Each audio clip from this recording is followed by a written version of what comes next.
YouTube, what is going on? What is going on? It's your boy Dino Bam Bam here with the 10-7 MMA. Happy to be back in your damn lives with another pre-show live. I always tell you guys, this is my favorite program, my favorite bit of programming, the favorite thing we do on this gosh darn channel. And you know how it goes, right? Every week we have random people dropping in. Sometimes it's fighters, sometimes it's coaches, sometimes it's MMA content creators. And as I say all the time, it is open to all people in the MMA sphere. If they want to hop on and talk fights, they are more than welcome to. So today, Vex, I see you in the chat saying DS with the bail money. Yes, DS with the bail money. DS is going to be getting here really soon. He's promised he's showing up, so DS will be here. And then besides that, you guys know, I might be wrong, is probably showing up, but we have a special guest making his first appearance on this channel. Ladies and gentlemen, Money Mitch MMA. Mitch, what up, baby? What up, Dino? Thanks for having me, bro. I knew this was going to happen. Of course, bro. You know, you've been hopping in the chat for a while, and I checked out your channel. I love your content. I always hop in the live streams when I have time. And, you know, this guy makes some good content, so check him out. Money Mitch MMA, as it says right there next to his name. Mitch, if you want to introduce yourself to the people that, you know, may not know you, you know, say what's up. Let us know what you do. Yeah, man. So I like to live stream. I like to talk about all the big fights. I mean, same old shit, but I've been a fan for a minute. I started my channel so late. I wish I started one earlier. Started my channel a little over a year ago, but I've been watching forever, going to the bars, watching it. I mean, hardcore fan, but I like the drama aspect of the fights. I like all the parts of it, not just the breakdowns. I go above and beyond sometimes. I give some controversial takes, even against the fan favorite sometimes. I get some slack. I get some heat for it. But I got to say what I feel and the truth. Right, and that's what it is, right? There's a lot of people in this MMA sphere. Look, I'll put it to you this way. So in this MMA sphere, you have different subsects of channels, right? You have like your picks channels. You have your betting channels. You have kind of like the drama news people. You're doing a little bit of everything, right? I don't know if you necessarily get into betting, but, you know, I've heard you talk about betting, but you don't do a betting show is what I'm saying. But either way, a lot of these people in this space, and I've met a ton of them, are awesome people. There's a lot of scumbags. Mitch is a real one, guys. You know, don't get it twisted. Go check out Mitch on everything. Real quick, Mitch in the chat. Hell yeah, finally this pre-show will probably be better than the whole card. I feel you, Vex. What up, what up? Bryce Mitchell accent. How do you feel about that, Mitch? Couldn't be further from the truth. I'm not Southern. I'm from the Detroit area. If I do have it, maybe I watched too many Bryce Mitchell interviews. I have no idea, man. No one's ever told me I sound Southern. I heard I have a Michigan accent, whatever the hell that means. Yeah, so, I mean, it's the Midwest. We both like to freestyle. You know, I've been dropping some fight freestyles as well. So maybe me and Bryce will get on the track. We'll see if our voice sounds the same then. That would be sick. Do a mixtape with Thug Nasty. Stop it. CP Small, shout out Chase in the chat. Mitch, I don't know, bro, was close to the group. Watch my guy on Street Word. He's definitely dropped good takes. He raps too. Shout out CP Small. Shout out Chase. Do you know Chase? No, you know what? My bad. Maybe I'm drawing a blank. Yeah. Chase I don't know Chase, but now I do. What up, Chase?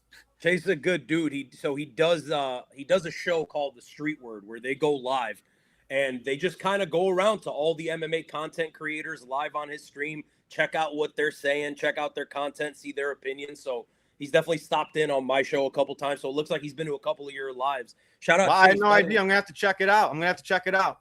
Hell yeah. And Chase, you know, you're always invited. You've had an open invite, Chase, for like 2.5 months now. So I'm waiting on it, dog. I'm waiting on it. Maybe bro could give me some rapping advice since I absolutely suck. So Vex is from the Czech Republic. Okay, Mitch?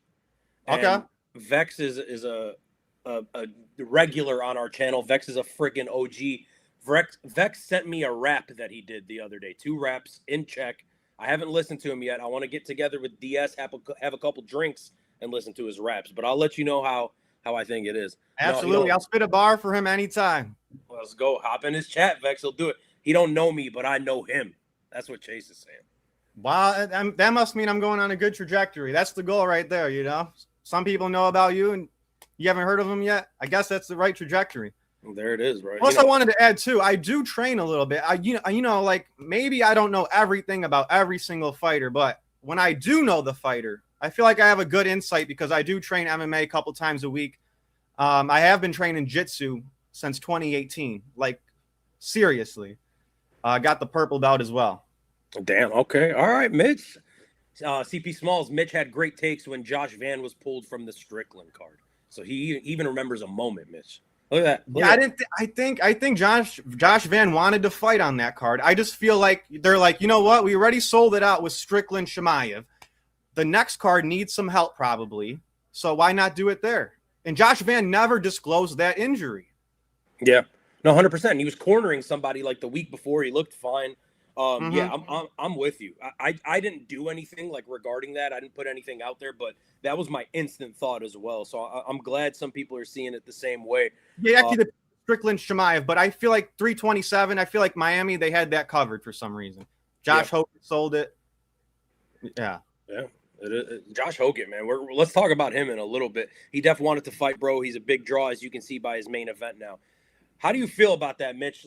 I want to talk a little bit about Josh Van. This is something before we get into the breakdown of the card and everything. Let's talk about some stuff that's going on in the media. I've been getting a little bit of shit from some Josh Van fans. So DS, who does the channel with me, is a diehard Joshua Van fan. He has fucked with Joshua Van pre-UFC. He was telling me about this guy. He's like, this kid's going to be a monster. He gets in. God damn it, he was right. Josh Van ascended quick as hell, got his title shot, won the title fair and square, by the way. I don't want people to get this misconstrued.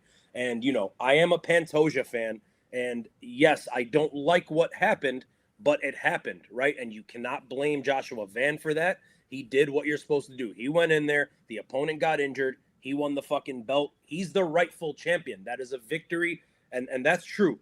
I don't like this little attitude that I'm seeing from Josh Van. And some people are calling me fucking soft, and some people are saying I'm a loser for, like, look, I get it, man. You're 24 years old. You became a world champion. You're a millionaire. You're a fighter. You have, like, I get it. You can be a hard ass. You can feel however the fuck you want to feel, like the king of the world. I didn't like one particular phrase, and it was, I'm going to choke Pantoja's bitch ass out. And it's like, to a lot of people, they're like, okay, it's just like a throwaway phrase or whatever. I don't know, man. Like, the bitch word, calling somebody a bitch to me is kind of like, it's a little out there, especially considering I don't think the guy did anything. But your thoughts on Joshua Van and kind of where his head's at or where you see it at, do you have an issue with it at all? Or do you not give a fuck? About that, I don't give a shit. I think that's just how Van talks. He probably said it so nonchalantly. I doubt he was screaming on the mic. He probably just said, I'll choke his bitch ass out.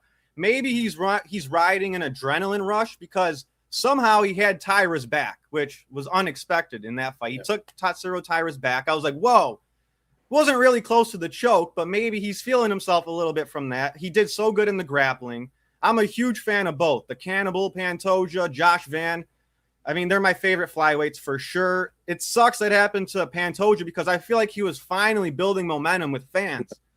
But, now we got Josh Van, and I think he's going to be the biggest star flyweights ever had. So have at it. Let him talk a little bit. If you don't like Joshua Van that much, just pull up his real last name and you could have a good laugh. I saw that thing today. Joshua getting up in that ass thong. That's crazy. Well, that was his nickname because of his last name. Yeah. You know what his official last name is? Is it Thong? Yeah, I believe so. Yeah. Yeah. So good for him. You know what I mean? Good PR move. Good PR move. Switch it. Fuck yeah. I'd rather be Van than Thong anytime. I'd rather get in the thong. You know what I mean? Than yeah. Like, I'm just saying, that's me personally. Anyone could take it however they want. So you are a big Josh Van fan. I like his fight style, man. I think as a fighter, like, there is no critique of Joshua Van. The boxing, smooth as fuck. The way he moves in the cage is so goddamn fluid. He seems to have like a good amount of power. It's weird. He doesn't have like necessarily that one shot, kill shot, nuclear kind of power, but he does seem to have more pop than most of these flyweights do. Mm-hmm. And after a little bit of volume, he's putting everybody away. Look, I love him as a fighter. He's super goddamn entertaining. I'll never not watch a Joshua Van fight. And I'll also say I'm not necessarily rooting against the guy, but I am a big Pantoja fan. That rubbed me a little bit wrong. There's another thing I want to get to, Mitch, but real quick, I just want to catch up with the chat. Mitch knows Van very well. He's right about his cadence. He just says stuff off the cusp. And I agree with that. I get it. Like, growing up, I think he's from Houston, and it's like 24 years old, I get it. Mm-hmm. Ahmad Rashid 10. Hey, guys, who's your pick for the main event and why? We're not going to give you the why, Ahmad Rashid, but because we're going to get into it in a little bit. But if you want to give him the pick, Mitch, who are you taking in the main event? Yo, I think the mustache power is gonna win. Crazy pick. Originally, I was thinking Gamrot. I mean, the unks at lightweight just seem to always beat the upcomers every time. Bobby Green's done it. Gamrot's done it before. We always see the vets of lightweight putting in work. But I feel like Salkild's a little different, so I'm gonna just not break it down too much yet. But I'm picking Salkilld. And I'll let you know, Ahmad Rashid with the Barcelona picture. Is that Lamine? Is that Lamine Yamal I'm looking at? Yeah, I'm going Quillan Salkilld as well. We're going to do a full breakdown later on, but if you just wanted the pick, brother, there it is. If you're going to leave, just like before you leave. That's all I ask. Vex in the chat. I'm a Josh Van fan too, but his fan base is low-key pissing me off lately. And that's what it is for me, Mitch. Like, I don't know when this, like, I turned on Josh Van because I always kind of liked him, but his fan base has been pissing me the fuck off. It's like, I don't get attacked by the Daggy fan base the way I'm getting attacked by the Josh Van people. It's fucking crazy. DMs are flooded. Like, fuck you. You don't know what the fuck he's about. You don't get it. And it's like, all right, bro, I don't give a fuck what he's about. I like Pantoja. Is that okay? You know what I mean? Yeah, I mean, I love Pantoja too. These are my two favorite flyweights. I'm actually surprised to hear this because just a few months ago, everyone was saying Josh Van's a fake champ. So, I mean, he was getting a lot of heat a few months ago. It's good to see that they like him a lot more now. I'm not seeing all this Josh Van stuff, but I believe you. That's crazy. That's crazy. I'm not seeing the fan base on his side. You're on his side. You know what I mean? And I've been, I mean, I love both of them. You know what it is? It's just that quote. I believe you. It just didn't hit my radar. I don't know. I missed it. I'm not seeing people talk about that quote. I believe he said it though. I think Josh Van respects Pantoja. If anything, you should maybe be a little ticked if you're a Demetrius Johnson fan because he considers Pantoja the flyweight GOAT. He said, I have not seen a DJ fight. I'm not really too interested. Pantoja's the GOAT. So I think he respects Pantoja a little more than you might think, at least more than DJ. And maybe I'm unking out. Maybe I am just getting to a fucking age where I'm just like these fucking kids and all that kind of shit. Yeah. It's just like, man, I don't know. I love Alexander Pantoja. And again, I get it, man. I'll choke his bitch ass out as a throwaway. Like, cool.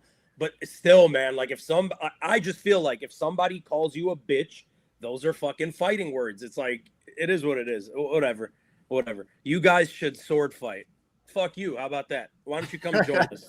Channel 6. That's for the, save that for Ilya at the club. And I wanted to mention that after this. My hottest take is that I hate DJ. It's not a hot take. You don't have to like him, Vex. I think Pantoja's the flyweight GOAT. I agree. Josh wanted a real fight with Pantoja. He'll walk in ready to scrap like the first time. Now, Mitch, you mentioned Ilya Topuria. I'm glad you did. So 2 days ago, I was scrolling through YouTube, and I saw that Money Mitch dropped a video with a thumbnail with Ilya Topuria and a little pride flag behind him. And I had seen some of the stuff online, and I was aware of most of the stuff in your video, but I thought it was an interesting take. If you want to just kind of like recap that, let us know, because I like the idea that you said. You're like, why is Ilya Topuria untouchable? We could talk about everybody. Nobody's off limits, but when it comes to Ilya Topuria, it seems like with the fan base he is. So what are your thoughts on that whole situation? I mean, whether it's true or not, I don't have time to dig into that all day. I just saw what I saw. I remember some other things about Ilya, and I just made fun of it. No different than what we do with Ian Gary, Mike Morales, Peyton Tabbitt, John Jones. We're allowed to make fun of all these guys if, they do something a little, I don't know. Ian Gary's fighting up. So if they are doing some feminine shit, we just have a little laugh. It's the MMA zone. I mean, the fighters know how the fans are. This is kind of, a different type of fan base. So, yeah, I just poked a little fun at it. I feel like you say the Josh Van fans are like, everywhere at full force. I don't see that. At least on my channel, it's the Ilya fans. I mean, nothing wrong with supporting your guy. I like it. If you're passionate about Ilya, that is fucking awesome. But from what I've seen, the guy can do no wrong. I mean, people literally were convinced, dead ass serious, he would beat up Josh Hokett at the White House press conference. I mean, good for him. If he makes people believe him that much, that's crazy. But I mean, the guy can do no wrong. That's fine if you think that. I just like to poke fun sometimes, And that's fair. I think nothing's off limits as far as that kind of shit's concerned. Yeah, and what's weird to me is you're mentioning the Ilya Topuria fans. I was mentioning the Josh Van fans. I think it's more just based on you as a creator who you're like adamantly, you know, loud about and proud about or whatever the fuck. It's like Yeah. I've never said a bad word about Ilya Tapuria, so that's why maybe Yeah. I don't get those kind of attacks. But I get it. Ahmad Rashid, where are you from, Ahmad Rashid? That's what I want to know. I think Josh Van will win after Pantoja's injury. I think it's been a while since he's fought. Van looked good last time out. I don't know that he looked good, Mitch, last time out. I don't think we got to see what he was going to look like in that fight. I don't think that fight really let us know anything that we didn't know going into it. I am concerned about the injury, though. You're picking Van. Do you think the injury will play into it? I don't know if the injury is going to play into it as much as maybe the time off and rehabilitating that injury. While Van, I think what's going to play into it is Van. I think Pantoja is still going to be the same. But I think, you know, that old quote, when you get the belt, you're 10% more confident. I think Van's going to be 50% more confident because not only did he defend the belt, even though he kind of won it in a weird way, he beat a top-notch grappler. It's not like he whooped a striker like Roy Val again. Beating a grappler like that and, you know, somehow having his back for a moment in the fight and getting up from the takedowns and bad positions, I feel like that is going to make his confidence so much higher. Tatsuro Taira is the perfect warm-up opponent for Pantoja, if you ask me. Yeah, I get it. Similar-ish styles. Look, man, I think very highly of Pantoja, and of course, we're going to talk about that a fuck ton as we get close to that fight. I think it'll be a banger. I am a little concerned. I'm not going to lie. I'm not going to sit here with 100% confidence and act like, you know, shit's sweet. It's a dangerous fight. Josh Van is a disgustingly good fighter, and Pantoja's getting up there, man, at flyweight. Tehran Brown in the chat. What up, homie? He laughed at your video, I believe he's saying. Feck says, as an Ilya fan, I'm absolutely insufferable. Gaethje had rocks in his gloves. He was on steroids. The fight was AI, and Ilya actually won. Big trust.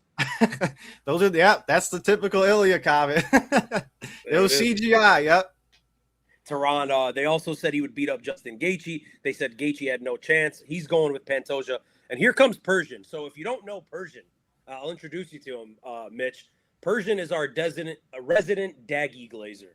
Okay, he is in here. He is going to pick every Daggy, every Russian, every Muslim to win their fights. And that's MMA Joey's burner account then, right?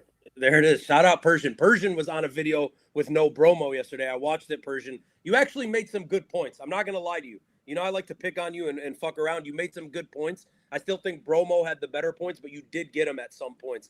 Ahmad Rashid, he's from Vancouver, Canada. What about you guys? I'm from Chicago, and Mitch is from Detroit. So we're not, you know, we're close to Toronto. So we're a little. This is a Midwest live stream right here. There it is. There it is. Oh, my days. Persian in the chat. Prepare for some insane takes. There it is. That we know that's what Persian's about. So, yeah, Mitch, I mean, fuck, man. You've been doing this YouTube thing for a year now. You wanted to start earlier. I'll tell you what's funny. DS, who does the channel with me, used to tell me, like, yo, we need to do a fucking MMA YouTube channel. Back in, like, 2017, 2018, he's like, let's do it. And I was always kind of like, nah, dude, fuck that. I don't want to do it. Beginning of the, you know, Corona, he was like, dude, could we get the fuck on it? And we didn't. And I regret not doing it because we would have been hella bigger than we are now. But it is what it is, bro. We're just out here in our own lane. You know what I mean? Yeah, I'm not mad at myself or anything. I didn't even watch MMA YouTube till late 2024 until Guru popped up on my page. Somehow ended up on my thing and I clicked on it and I thought it was hilarious. And that's how I even found out about MMA YouTube. I used to just only watch UFC post-fight press conference, pre-fight interview from this fighter, you know, like the mainstream stuff. Yeah. No, it's cool, man. I remember discovering MMA YouTube, and it was a completely different landscape than it is now. But to see the heights that, and again, say what you will about MMA Guru, you don't have to like him, you don't have to hate him, which is just like everyone in this fucking game and in this space. Like, you know, you're entitled to your opinion. But guys like MMA Guru, guys like MMA Joey that have literally fucking ascended, man. They've gotten so goddamn big on this platform, and it's like, it's good to see. It's spawning a whole bunch of other people that want to do it. And again, I think most of the channels put out shitty content. That's my opinion.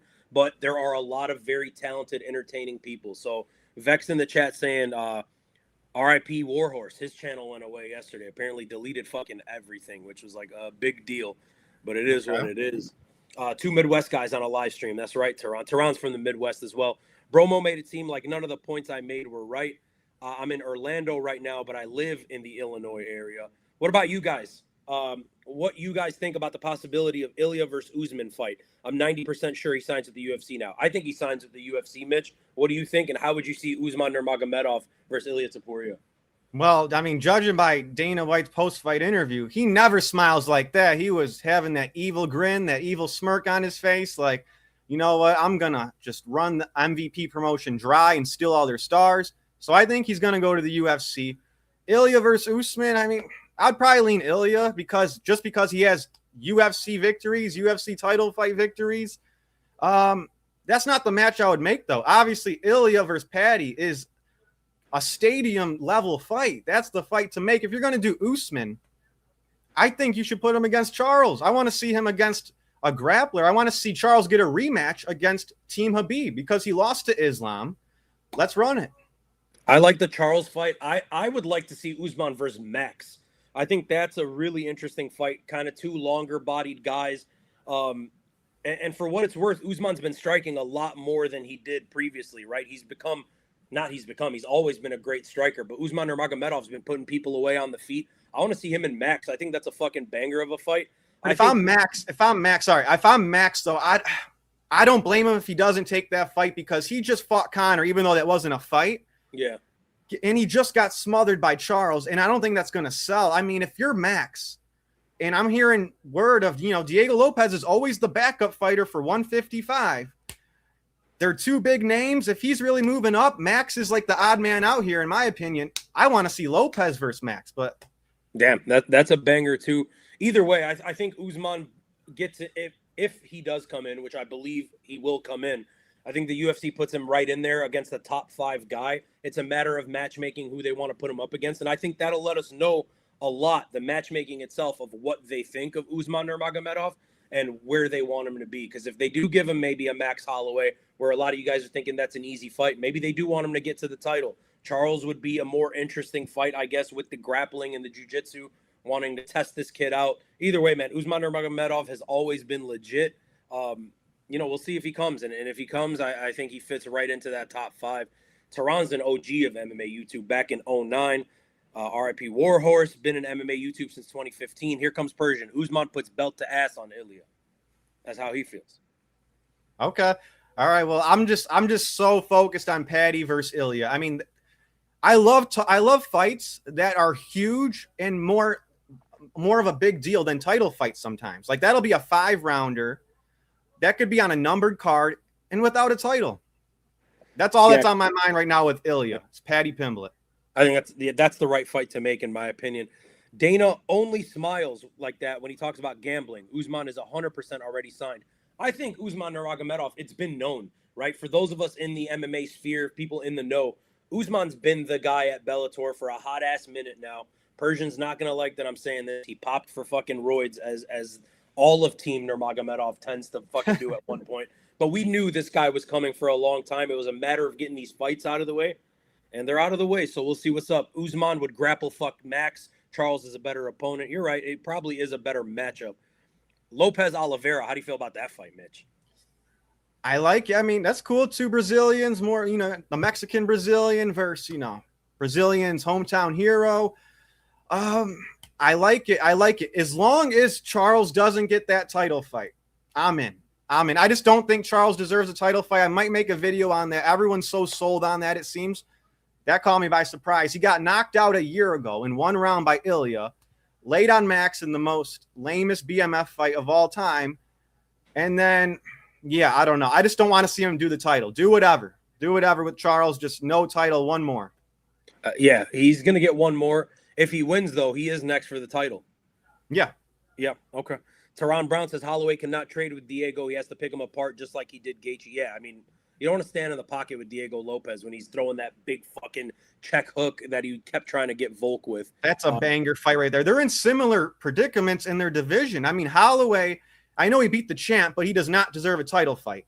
But he's a huge draw. And same with Diego. The champ beat him countless times, twice in the rematch as well. So Diego's a star. He needs a fight. He's just sitting there waiting. Nothing really makes sense for Diego at 145, and nothing really makes sense for Max at 155. I mean, unless he fought Paddy that night when Conor quit, That would have been cool. I think that would have been the best event of all time if they did that, 2 fights in one night. But realistically, Holloway versus Diego, I think that's a banger. They have similar styles, all boxing, strong chins, cardio. Let's go.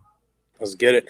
Tehran says, I've been watching Usman and Bellator since 2018. Love me some Bellator, RIP Bellator.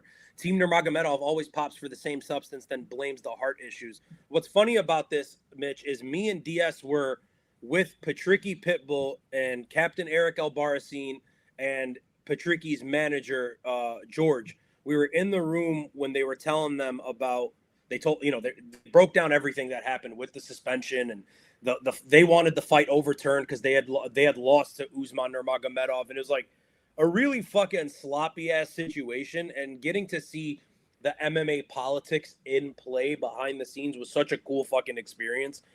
Just want to throw that out there. That was dope. Tehran Brown says Oliveira needs one more win. I agree. Persian, we're not doing Yuri Prohashka slander. Everything is like, we could talk about whatever on this channel. We're not doing that. It's taken a lot out of me to not put you in fucking timeout right now. Ahmad Rashid, thoughts on Shavkat's potential return early 2027? I'll say this, Ahmad, before I give it to you, Mitch. I don't think he's going to be the same guy, man. I think Shavkat at his peak before the injury, I think Shavkat was undeniable. He was going to be the next welterweight champion of the world. I think his knees are in a really, really fucking bad place. I don't know how successful he'll be if he ever comes back. What do you think, Mitch? I kind of agree. I mean, he's in my mind, then he's just gone. What does McGregor say? He's a fart in the wind at this point. I mean, like Shavkat, he was good, but then he kind of lost that aura when his big selling point was he finishes everybody. He finished Jeff Neal last second with the rear naked against the fence while they were standing up. But that Ian Gary fight was so boring. Even though he won, he lost in a lot of ways. Ian Gary took his back. He went to decision. It was just boring. So give him anybody. I hope he returns. Let's make the welterweight division even more stacked. Yeah, I mean, look, if he comes back and he's 85, 90% of what he used to be, he's right there. He's right there for a fucking title. So he's a monster. I hope he comes back, even though I'm not like saying he's going to be champ, but I hope he comes back. I love stacked divisions. Bring the best fighters in welterweight. I want to see more. How cool would him and Morales be? Ooh, that'd be cool. That'd be cool because we haven't seen the grappling from Morales. And Shavkat, I mean, he's never really fought one of those power punchers like that. So I would love to see that. Yeah, I love it. Vex says, I would rather have a shitty Yuri than a team full of cheaters. At Persian, I agree. And then here we go. Been a UFC fan for a minute. Didn't know much until I saw MMM channel. MMM brings logic, truth, and predictions to another level on his YouTube channel. Let's go, guys. Like and subscribe. I don't know who that is, but if you want to. Oh, yeah. He's saying money making Mitch, you know. Oh, I was like, that's my burner account. I'm just playing. I was like, who's MMM? Shout out Mitch, bro. Thank you for being here. Daggies never cheat. Oh, okay. I mean, all right. You know, do you want to touch that or? I would say, I mean, do they cheat? Yeah, I mean, if they tested, whoever tests positive cheated, I guess. I don't know if they're always pulling shorts and eye poking. I don't know about that. But yeah, I mean, I think they cheat maybe more outside of the cage than inside, because I remember when Conor fought Khabib, Conor was the one grabbing the shorts, toes in the cage, all this stuff. He wanted privilege from Herb Dean and all that. But yeah, maybe outside the cage, you know, there's some proven stuff.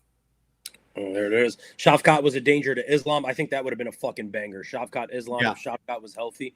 I would love to see Prates versus Shavkat. Yeah, there's so many fucking interesting matchups. The top of welterweight is so goddamn stacked right now.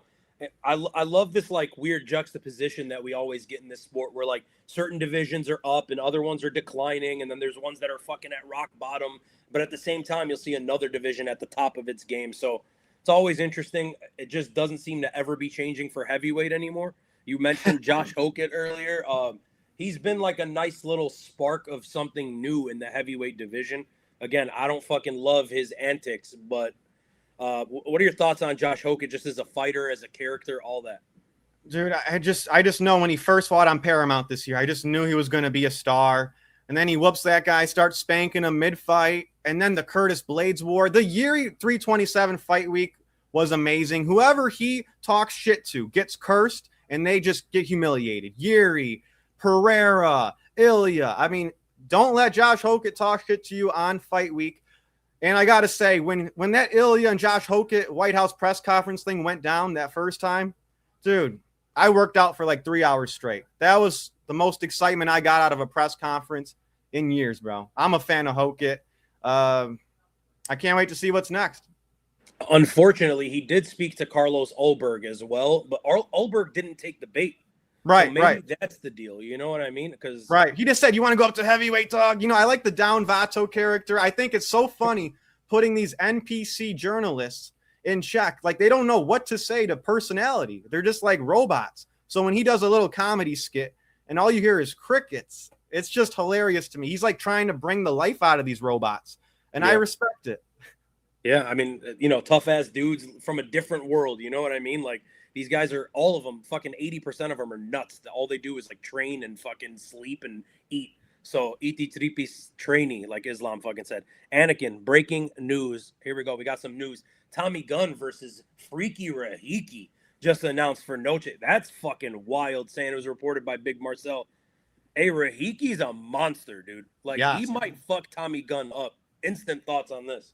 Rangy striker. I mean, we're gonna have a striking war. I can't wait to see that. I love how the UFC is giving the fighter the fight they want because they like to hold guys hostage lately, it seems like.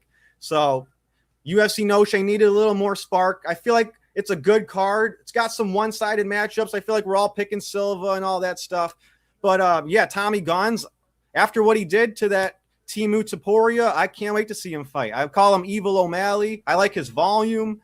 I like his pressure. I like how he's trying. He's got more personality than Sean O'Malley. So, you got to give him credit for that.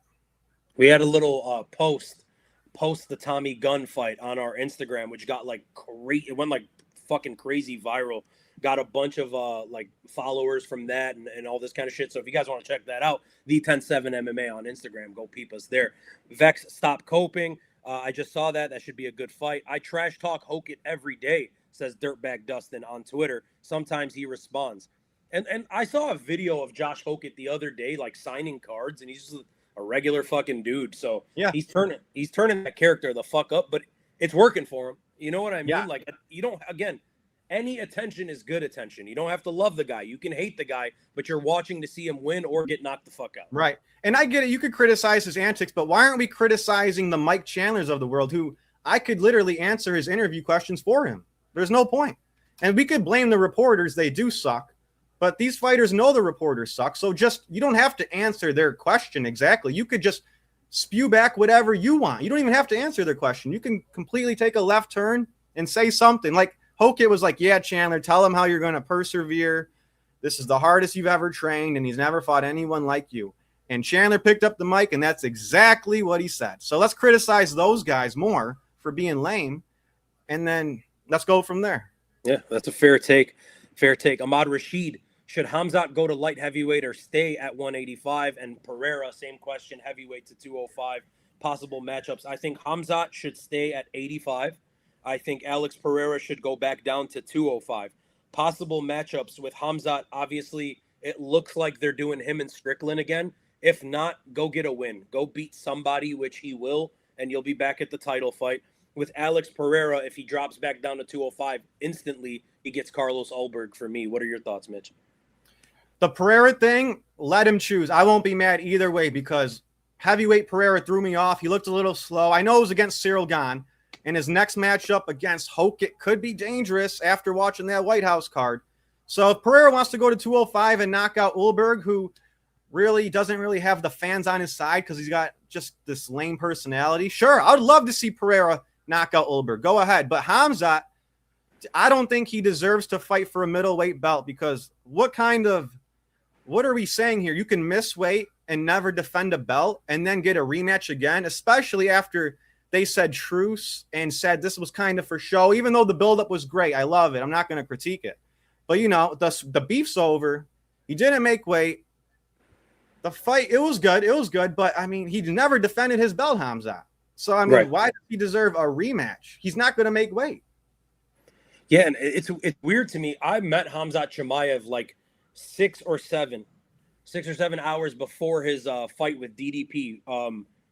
he's a big motherfucker for 85, bro. Like he's not like thick bodied really, but he's very tall and very goddamn muscular. And it's surprising to me. Like that guy used to make 170. He's massive for 170, like absurdly big for 170. He's pretty big for 85. He shouldn't have trouble making 85, but he does. I think he's too small for 205 though. Like those guys are monsters, dude. Like you look at how big a guy like Carlos Ulberg is. You look at how big a guy like Alex Pereira is, and those guys are giants. Even though Khamzat Chimaev is a big dude, I don't think he fares well at all. But do those giants have experience against grapplers like that? I mean, who's grappling like that at 205? You know, he might be outsized, but he fights big.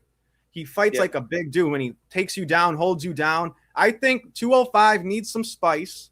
And I feel like if you took a poll right now, everyone's going to say, I want to see Khamzat versus Paulo Costa rather than Khamzat versus Strickland. That had its time. That was fun.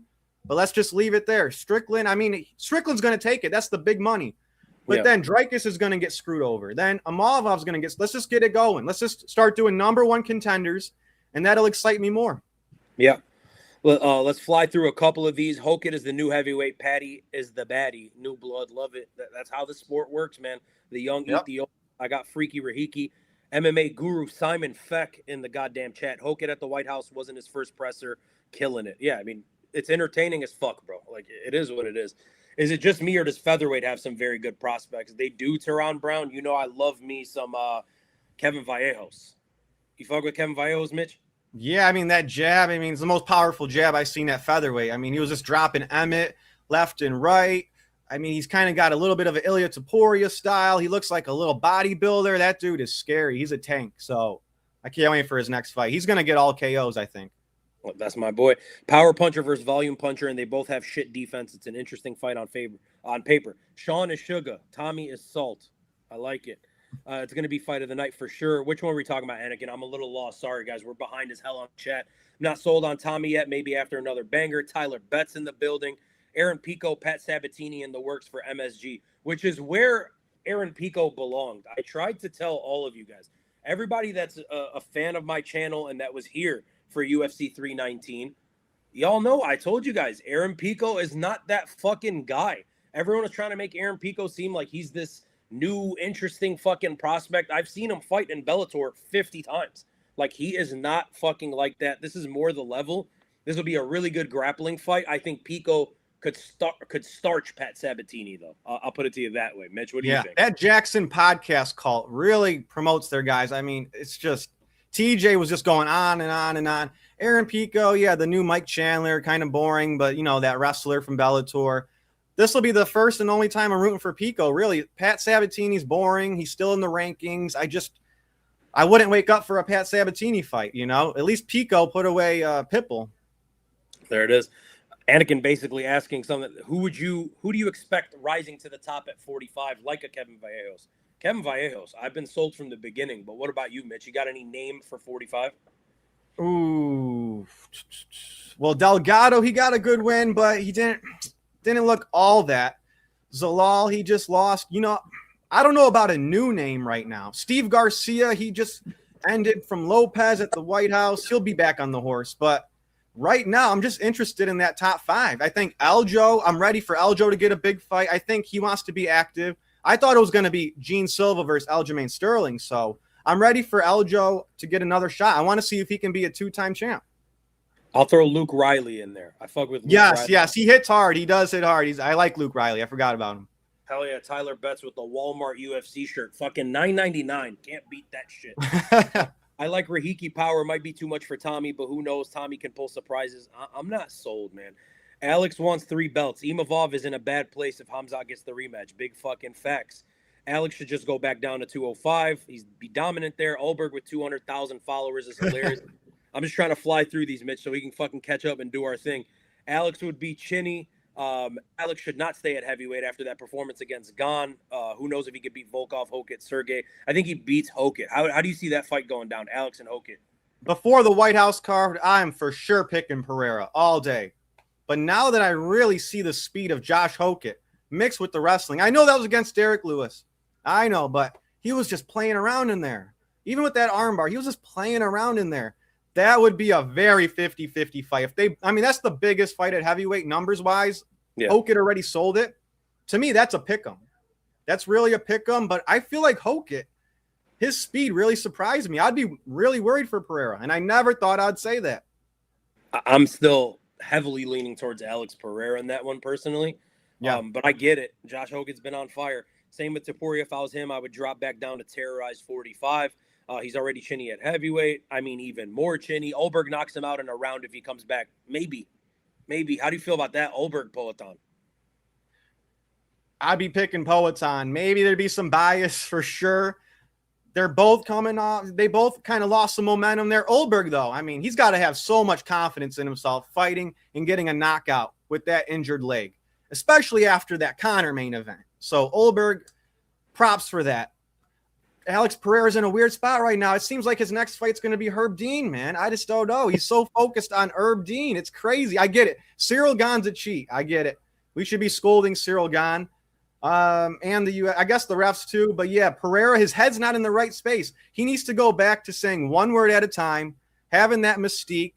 Go back to Shama. Now he's speaking essays. He's speaking long paragraphs. It's just out of character. I hope he can come back from this. There you go. Only grapplers I've seen so far that are legit at 205 are Yakhyayev and then Hamzat would definitely pose threats for people, 100%. Skipping some of this shit because you guys are just arguing in there. If Salkilld wins today, it would be fresh air for a new matchup at 55. Agreed. I meant to say fight of the night, Rahiki Tommy. Pereira definitely didn't go up properly. He didn't build muscle mass. Yeah, he looked thick, bro. He was just BBL Pereira, right?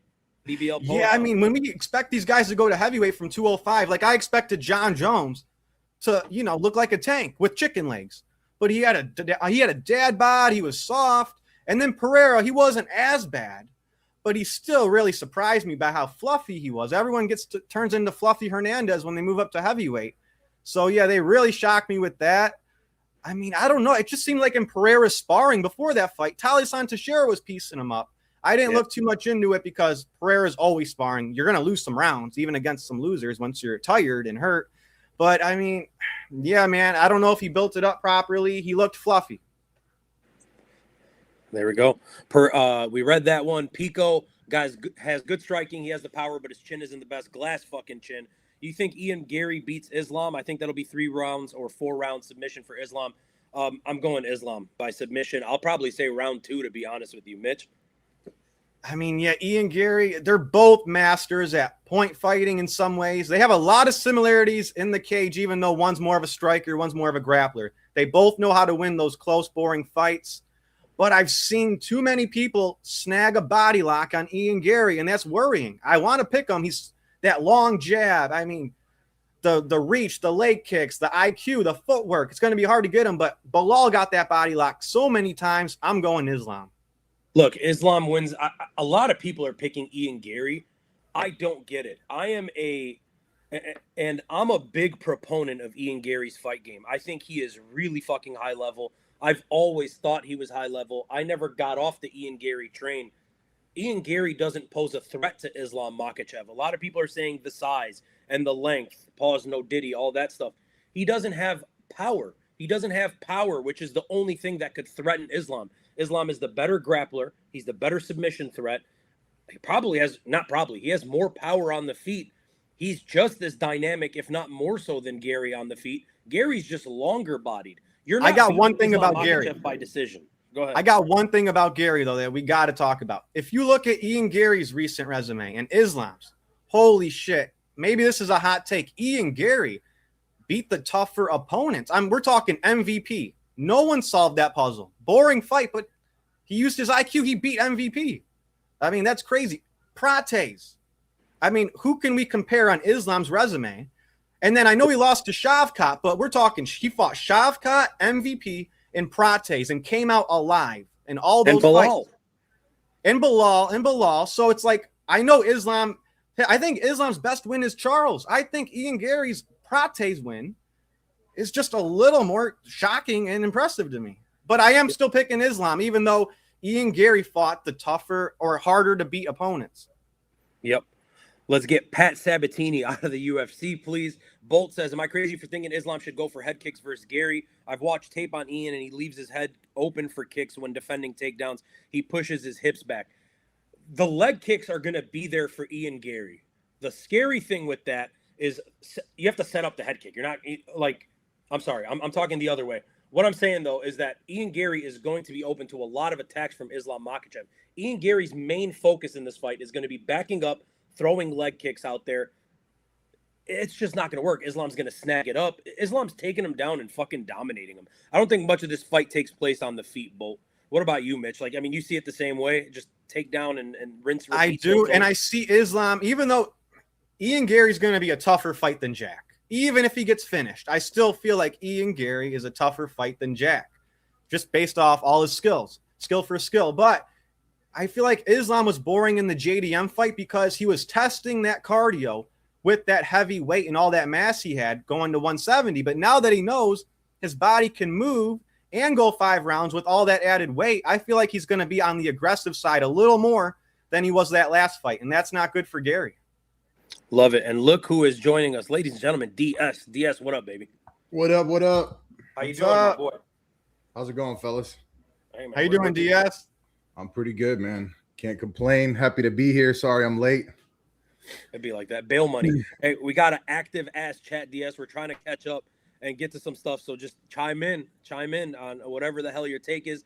Neil Magny is boring too, says Teron Brown. Shout out to MMA War Room Pod. What's up, chat? Go follow these guys. Great content over there.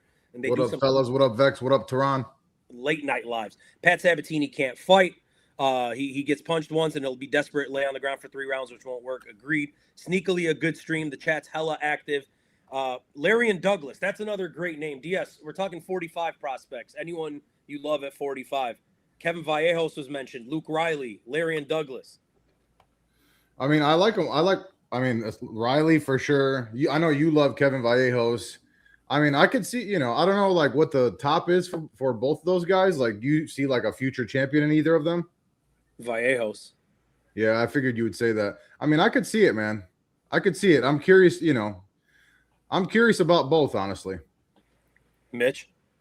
I mean, now that the chat brought it up, Luke Riley, he's looking good. I don't think he hits hard as Justin Gaethje like Patty's claiming. But those Scousers, they got the good chins. I think they're going to build them up right. I'm looking at Luke Riley right now. If we're not talking the top 5 with Aljo and all of them. But yeah, aside from Kevin Vallejos as well, he's getting there first, if anything. There we go. I'm skipping down some stuff, guys. I see everybody. We're just trying to catch up so we could do our breakdown. How about this guy, AJ? Yo, what up? My name's Alec. I'm Money Mitch's childhood friend. Happy you gave him a chance to be on. He's a good guy. You seem like a good guy too, Bam. I appreciate you, AJ. Like and subscribe. What up, AJ Megs? That's your boy, Mitch? Yes, sir. Yes, sir. He kind of put me onto this idea a little bit of doing a YouTube. I never even thought about it in the first place. He's kind of like, you know what? You got that personality for a good MMA channel. I was like, screw it. Let's go. Love it. Love it. And we're just skipping through some stuff, guys. I'm sorry. I just want to restart over because we're hella behind schedule right now. I see everybody. I'm reading all the things. Persian is upset that you said Islam's best win is Charles. They're saying he beat Volk twice, yada, yada. All right. So, look, we're here to talk about this fight card, unfortunately. I wish we could sit here for 2 hours and talk about the rest of this shit. Early thoughts on Hooker versus Parnasse. Parnasse is going to win that fucking fight. Hooker's done. DS. Yes, sir. You can hear me? Yes. To get into the breakdown of this gosh darn card. Let's do it. Mitch, are you ready to do the breakdown? I'm ready, man. All right. Hey, guys, we're here to talk about this UFC Fight Night. Gamrot versus Salkilld. We're going to be giving you our picks.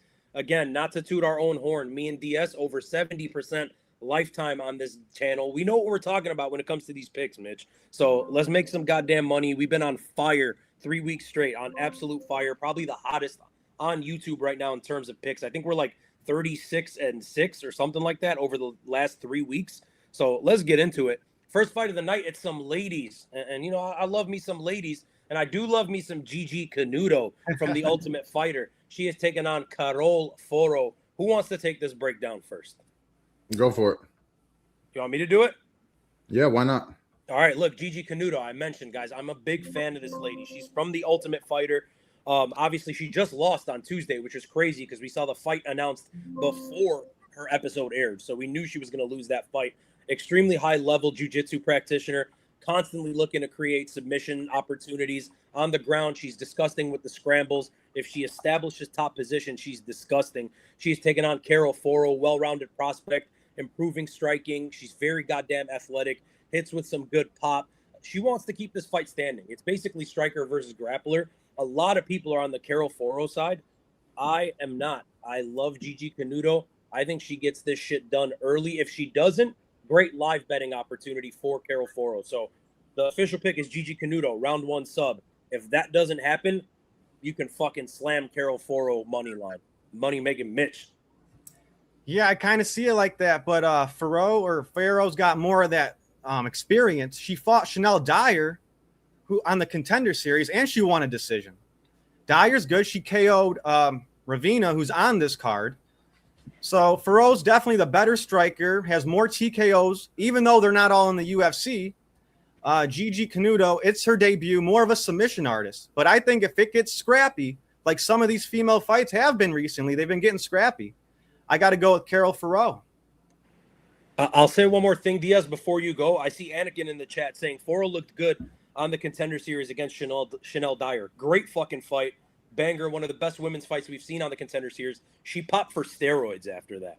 Something to put into consideration. These people that have been popping for steroids, and Diaz, we talked about this on Wednesday, they've been looking terrible their first fight off of roids. Now, this is a woman. I'm sure the biology is a little different with steroids, but I'm taking that into account. Diaz, go for it. Yeah, and one thing with the Dyer fight too, Dyer went fucking 0 for 11 on takedowns against Foro. So, I mean, yeah, Gigi Canuto, really good submission grappling game. 5 of her 7 wins, I believe, are by submission. So she's got a very clear advantage there. She's physically strong. She's explosive. She's dangerous early. I think the key for her is going to be the clinches and ideally just to see if she's going to even be able to get a takedown. If she gets a takedown early, it's going to be very dangerous for Carol Foro. But, man, I like the power of Carol Foro. Like, you don't see a 115er throwing like this. She's got clean, powerful striking. I think she's much more likely to be able to sustain her offense. I'm going to take her maybe by decision. I could see a late TKO, though. Okay, there we go. Next fight of the night, guys. If you are ready to do that, it is Juliana Killer Miller taking on the aforementioned Ravina Oliveira. And they changed the fight order up on this card, guys, like drastically. So I'm having to scroll down on my notes. But yeah, Juliana Miller, also another Ultimate Fighter fighter, right? She won the goddamn show.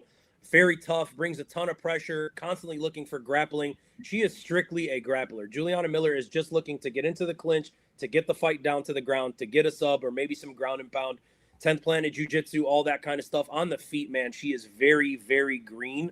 I hate to say it because she is such a nice lady when I met her, Diaz. She's not that great of a fighter, man. She's taken on Ravina Oliveira, who is a way more composed striker, a way cleaner striker, good movement. If she keeps this fight standing, it's literally not even close. I don't understand the odds being so heavily on Juliana Miller. I'm going to go with Ravina Oliveira by unanimous decision. Maybe it's the odds swing me. I don't know where the fuck Juliana Miller is minus 300 against anybody on the planet. Mitch. I hear what you're saying, but Raven Oliveira, her last fight against Dyer, she missed damn near every single strike. She was just swinging at air the whole time and then got head kick TKO'd. I mean, I could see her throwing more volume, but her last fight at least, I am not seeing her do damage. I know Juliana Miller isn't really a head mover, isn't really dodging all these strikes. She eats a lot of punches, just goes for the body lock over and over again, gives up on takedowns sometimes gets back in the groove. But she's got the grappling. Bad striking, I'll give you that. But I'm going with the American, Juliana Miller, just based off grit, toughness, and grappling. Yes. I just love that it's a 4-4 fighter taking on a lady that's 7-4-1. How the fuck did Juliana Miller win the Ultimate Fighter? It's just wild to me. I don't know, man. I think they might have found like the one person that she can beat, though. And it's not because she's that much better. And like you said, Juliana Miller, in the year of our Lord 2026, or at any point, really, being a minus 300 favorite in the UFC should be criminal. Like, first of all, she shouldn't be in the UFC. I don't know that either of these girls should be, truthfully. They're both really fucking bad. Really, really bad. Ravina Oliveira, I mean, she's got more power, like just pure power output, I guess. She throws with bad intentions, but she throws so fucking sloppy. I think she's just going to overextend. She's going to throw something just reckless. And Juliana Miller, say what you will, her wrestling is at least decent. Her grappling is decent. So I think she's going to end up getting her down, and I think she's going to win by decision. It's going to be the worst fight of the year, probably. Yeah. So we're going to be posting the official picks. DS, I'm cool to ride with you if you want to, because I'm not like overly confident in a plus. I know, but it's a sizable underdog. So if we hit that, and I mean, I'm not fucking that confident either. You know, it's just like, yeah, I don't know. Like this is first of all, do not bet this fight in any capacity. Like, do not bet this fight. Which is what Anakin's talking about in the chat. What up to Matt? Miller should win, but seeing Miller last couple fights hasn't been that good. Let the chicks fight, which basically is what the fuck it boils down to. Cat fight. I don't have a fucking choice. So, I mean, they're going to fight whether I like it or not. I mean, there we go. Moving on to the next fight. Now, another fucking weird, quickly put together, hasty ass fight. Miles Johns was supposed to be taking on Raul Rosas's brother. He's now taking on Gianni Vasquez, who the UFC brought back in on 2 days' notice to come back to the promotion. So this is the second time they've brought in Gianni on very, very short notice to enter the promotion. He, of course, lost last time out. They cut him. He went on. He fought once. He was in camp. They brought him in, God damn it. He's supposed to be fighting an LFA in 2 weeks. He is now fighting Miles Johns. Look, he's fine.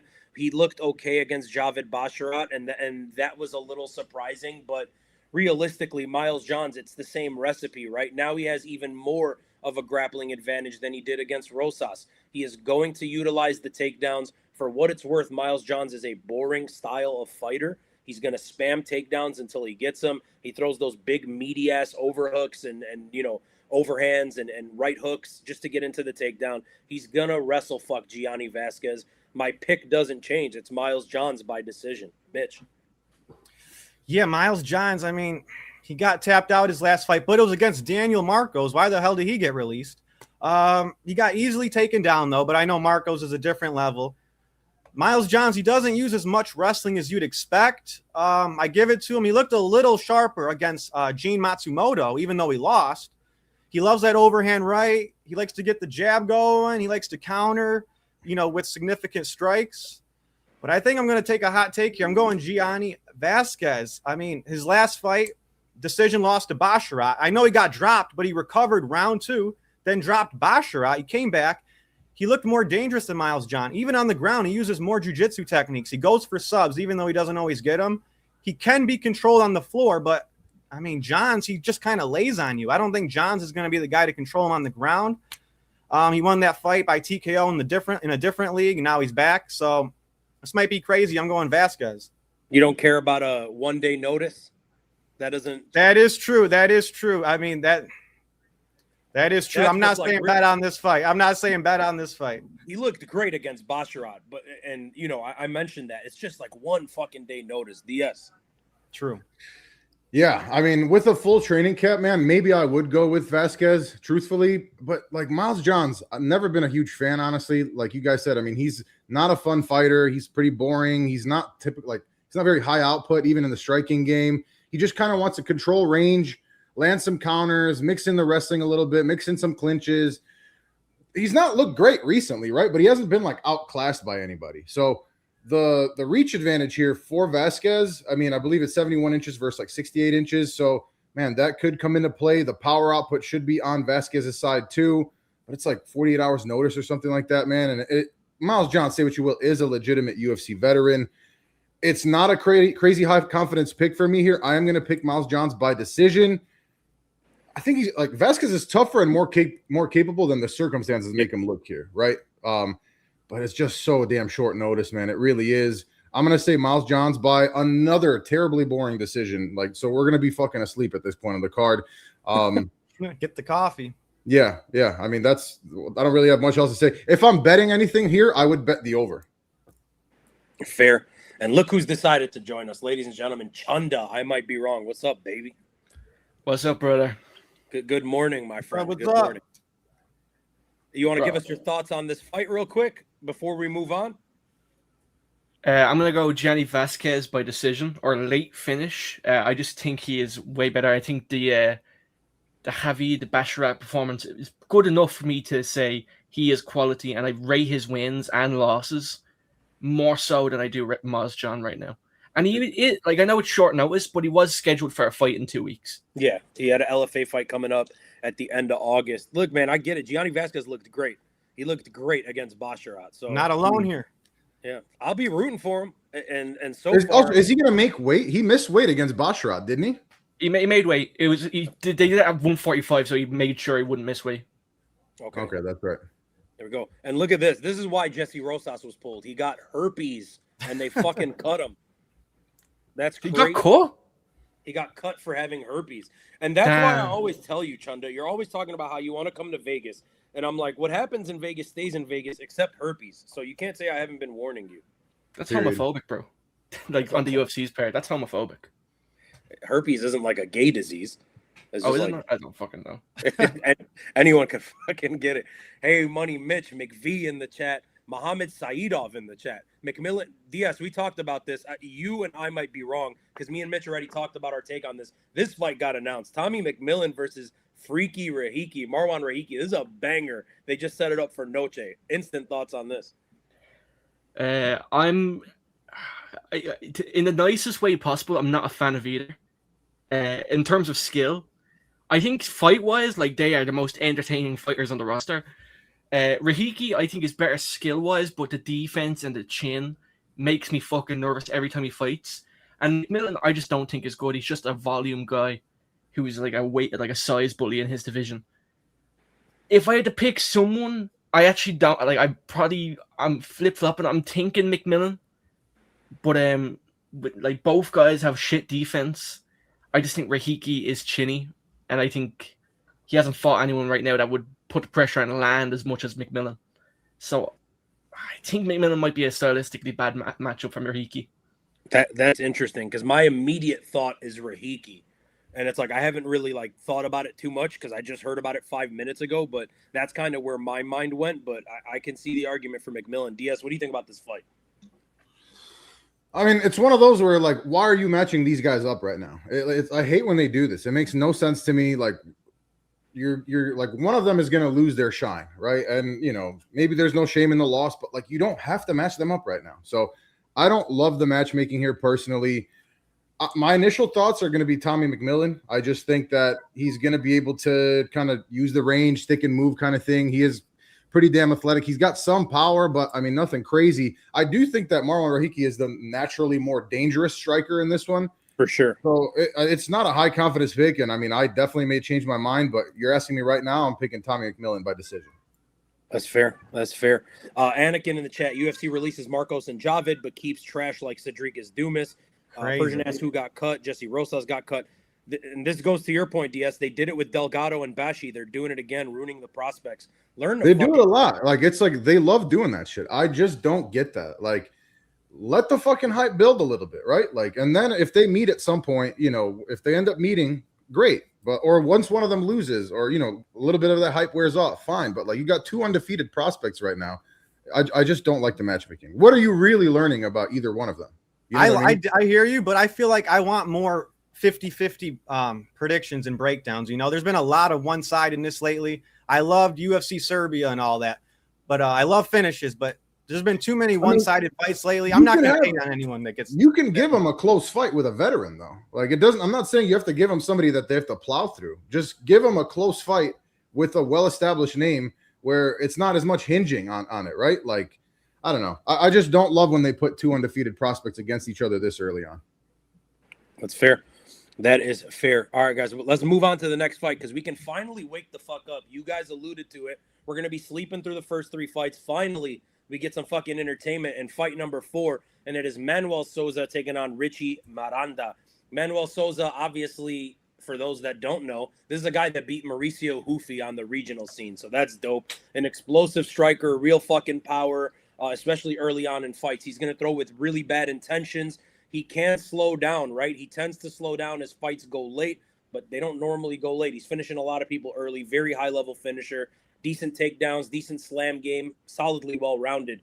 We talk about well-rounded, that's Richie Miranda, right? He is mostly known as a durable kind of volume striker, clinch sort of guy. He'll mix in some takedowns at times as well. And I think realistically, that's his best route and best method to victory in this one. I know we got some flack for it on Wednesday from people saying Richie Miranda's not really a grappler. He does have a grappling background. He is a guy that has utilized it in previous fights. He's going to need to do that because standing with Manuel Souza is a really, really fucking bad decision. I think Richie Miranda gets this fight to the ground. That's the way he wins it. I'm going Richie Miranda via unanimous decision. Diaz, I've seen the wrestling work for him, and I'm hoping it works for him again. He's really goddamn hittable. Mitch, what do you think? I mean, I hear you about Miranda. I mean, he won the last fight by sub, bulldog choke. He likes to get takedowns against the fence, but he does have bad defense. He is susceptible to kicks. He always gets kicked in the body, kicked in the leg. It always shows on him. I believe he started his last fight southpaw, but he dropped the dude with the lead hook from Orthodox. But Souza, I just got better stuff to say about Souza. His last fight by KO against Oki was really good. He switches stances, even though he's mostly righty. Fast, explosive, almost like a 55 Gilbert Burns, but maybe without the jiu-jitsu. He could have got an earlier KO, but went for a failed Kimura. He does make dumb decisions on the ground sometimes, but he's so fast. He hits with those big punches. He gets a little reckless, but everything is a significant strike. And that walk-off KO he had in round 3, oh my, I felt that through the screen, man. So I can't go against him. I'm going Souza. Who's taking it, Chunda or DS? I'll go.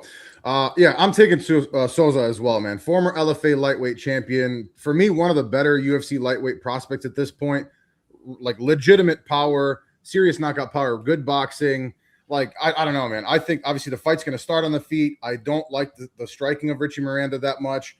I don't like that he's very hittable, especially with a guy with this much power. He is very composed, and I appreciate that he doesn't chase finishes. So the longer this fight goes, I do think that it benefits him, right? So I could see a late sub. I think the sub prop is like plus 1,600 for Richie Miranda. I think that's fucking crazy. You should absolutely sprinkle on that without a doubt. But my official pick is going to be Manuel Souza here. I think he gets the knockout in like the early second round. You misspoke, DS. Richie Miranda is a former LFA champion. Oh, sorry. Yeah, that's right. Wait, aren't they both?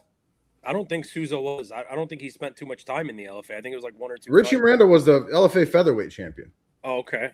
I still don't think Souza was a champion in LFA. Maybe I'm wrong. I might be wrong. Let me know. Am I wrong? Don't know. Maybe I wrote it down wrong. Whatever. It's all good. It's LFA. No, sorry. Yeah, I was wrong. My apologies. Richie Miranda. You're right. Richie Miranda was the lightweight champion. That's on me. Chunda. I'm going to go with Manuel Souza in this fight. I just feel like people see like Balagiocki gave him a tough fight and then just instantly go to kind of discredit him a little bit. Balagiocki is good, man. I crash out so much about people bashing Oki. Like Balagiocki would beat so many guys. He's just getting back-to-back fucking killers. So I'm going to go Manuel Souza this one, late TKO rounds 2 or 3. He's going to make this one look a little bit easy, in my opinion. There we go. Vex in the chat says, I think Tommy versus Rahiki gets decided in the first minute. Whoever gets their pressure going first will win the fight. Bolt says Souza is a lock, and then Anakin comes in. This fight's a heater right here. Excited to see Miranda making his debut. Amazing run he had in the LFA. Richie Miranda also trains with Cub Swanson, Danny Silva, Larry, and Douglas. The problem with Souza's last 2 fights against Oki and Perez, he was arguably losing and got a KO. Could he do it again here? And that's why I'm going with Richie Miranda, but it is what it is. Davey in the chat. What up, Davey? Very good. I agree. Up, Davey? Very, very good. All right. Then we get to the big boys. And this is where shit gets really either it could be fun, it could be fucking boring. Jose Montaña, who I've been dying to just say Jose Mourinho every time I see that name, but he's taking on Louis Sutherland.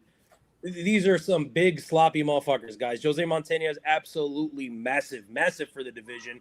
Very heavy-handed. He's going to be dangerous as fuck immediately off the rip, right? But as it goes with a lot of these heavyweights, that danger progressively gets less and less as the seconds and minutes tick away. If he can't find the finish early, he's going to gas. And that's interesting because Louis Sutherland, for as thick and stocky and big-bodied as he is, has some great fucking cardio. Like, looking at him, you would never think that. I think Montaña is the more dangerous fighter. I think Louis Sutherland is, weirdly enough, more technical, can go the distance more likely. he's such a brawler, right? And we saw the Tai Tuivasa fight. That was boring, but it shows that he has some grappling. Long-winded way of saying I don't think Louis Sutherland's really that fucking good, but there are some good qualities. I think this guy Montana hits too goddamn hard. Louis Sutherland's a little too hittable. It's very basic. I'm going Jose Montana round 1 KO. Why don't you give me your thoughts, Mitch? Yeah, I mean, Louis Sutherland, I mean, he likes to shoot takedowns where he leaves his neck open. That's all right against Tuivasa, but I mean, he likes to fight from the outside. That's good. He's got that nice crafty leg kick. He's got some nice fat man sweeps, that fat man roll. But in his striking, he mostly just circles and throws a little pitter-patter shot here and there. Like I said, loves the leg kicks. But when he's on top, especially of Tuivasa, he kind of just lays on you. I'm not really seeing the vicious ground and pound. Yeah. And if he's going to fight anything like that against Montana, even though this is his debut, you know, Jose Montana, more of a grappler, definitely. Bad takedowns, but Sutherland has bad takedown defense. So I feel like this will go to the ground. And most of his wins are by choke. And if it goes to the ground, this might be crazy. I'm picking Montana. Shout out Hannah Montana, DS. Yeah, I mean, me too. I'm picking him as well. I'm not a Louis Sutherland guy, honestly. I mean, the cardio is fine for heavyweight, I guess, but I don't know, man. Like, there's nothing to me that sticks out. I think, like, between the two of them, the best, like, one skill is the grappling of Montana. So, especially at heavyweight, man, you know, we often see just, like, low skill fights in this division. Let's just call it what it is. He wants to grapple. He is pretty raw, man. So, this is a high variability fight, especially because it's at heavyweight. I also don't love the striking defensively of Montana. So he's pretty hittable himself, and he can look a little bit uncomfortable at range from what I've seen. So I could see a lot of different ways that this could play out. Right now, I am going to pick Montana. I'm going to pick him by like a late first round submission. I think he's going to be looking for those, and he's pretty much dangerous in any position, which you just don't see at heavyweight. But it's not a high confidence pick. Two things I want to clarify before you go, Chunda, really quickly. With Montana, TKO to ground and pound is what I'm saying. He's one of those jiu-jitsu practitioners who has no fucking wrestling, which is like a problem that we've been seeing in MMA specifically. I mean, forever, but really we've been seeing it a lot these last few years. How are you that big, that athletic, that good at jiu-jitsu, yet you don't know how to get the fight to the ground? And that's not the only thing you've been fucking working on. Chunda, give me your thoughts. I'm going to go Louis Sutherland by spinning elbow KO in the first 2 rounds. That's wild. I love it. Yeah. Well, maybe not the first 2 rounds, but I think at some point a KO. I don't know when. It's heavyweight. But I do agree that Montana does gas out.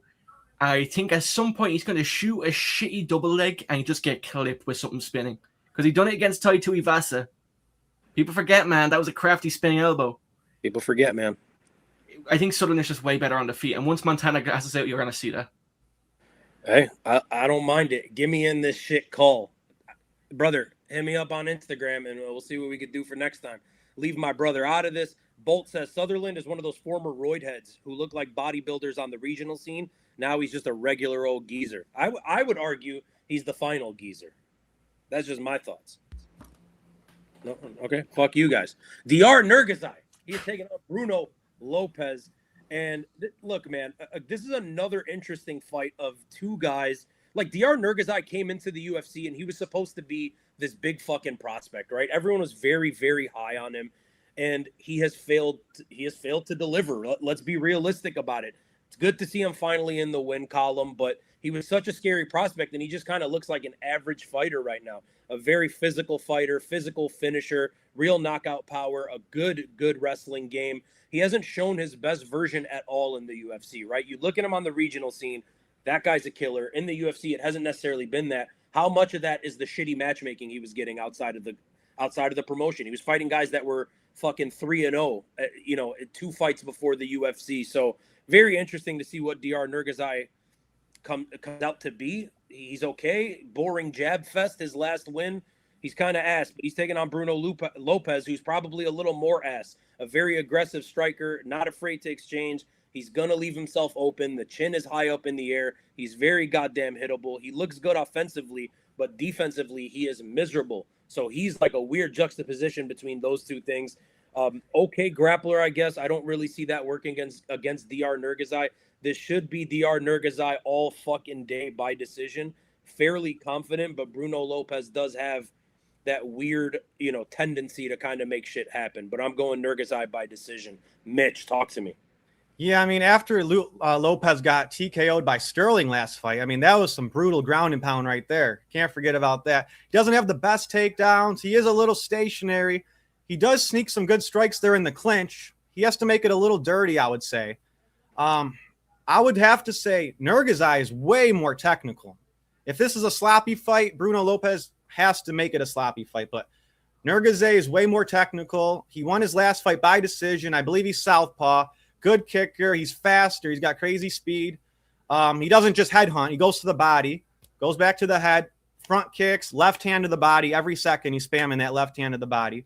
He's not as comfortable on the ground, but Nurgazai's got more weapons in my opinion, and he's cleaner. I'm going Nurgazai, at least by probably late TKO. And he's got that weird ass tick. DS, talk to me. Look at his eye. Yeah, I'm taking Nurgazai as well, man. He's still to me a dangerous striker, at least on paper. He's going to have more power here. Look, like if we're just looking at the numbers too, if you want to dive into the numbers a little bit, Nurgazai is actually pretty accurate with the striking. And I know a lot of that is because of that jab, but 4.52 significant strikes a minute, 59% accuracy, only absorbing 2.81. Then you look at Lopez, 4.21 strikes per minute absorbed while only landing 2.88. So the numbers are very much against him. And he would have a chance on the ground, honestly, because we've seen kind of Nurgazai have some struggles with the grappling, right? Both his professional losses are submissions. So that would be the best path for Bruno Lopez. The problem is, how the fuck is he going to get him down? Somebody bring wrestling to Brazil, for the love of God. He's attempted 23 UFC takedowns. He's only landed 5. So I think this is a pretty straightforward decision win here for Nurgazai. Great breakdown. Chanda. I think Lopez is better on the ground.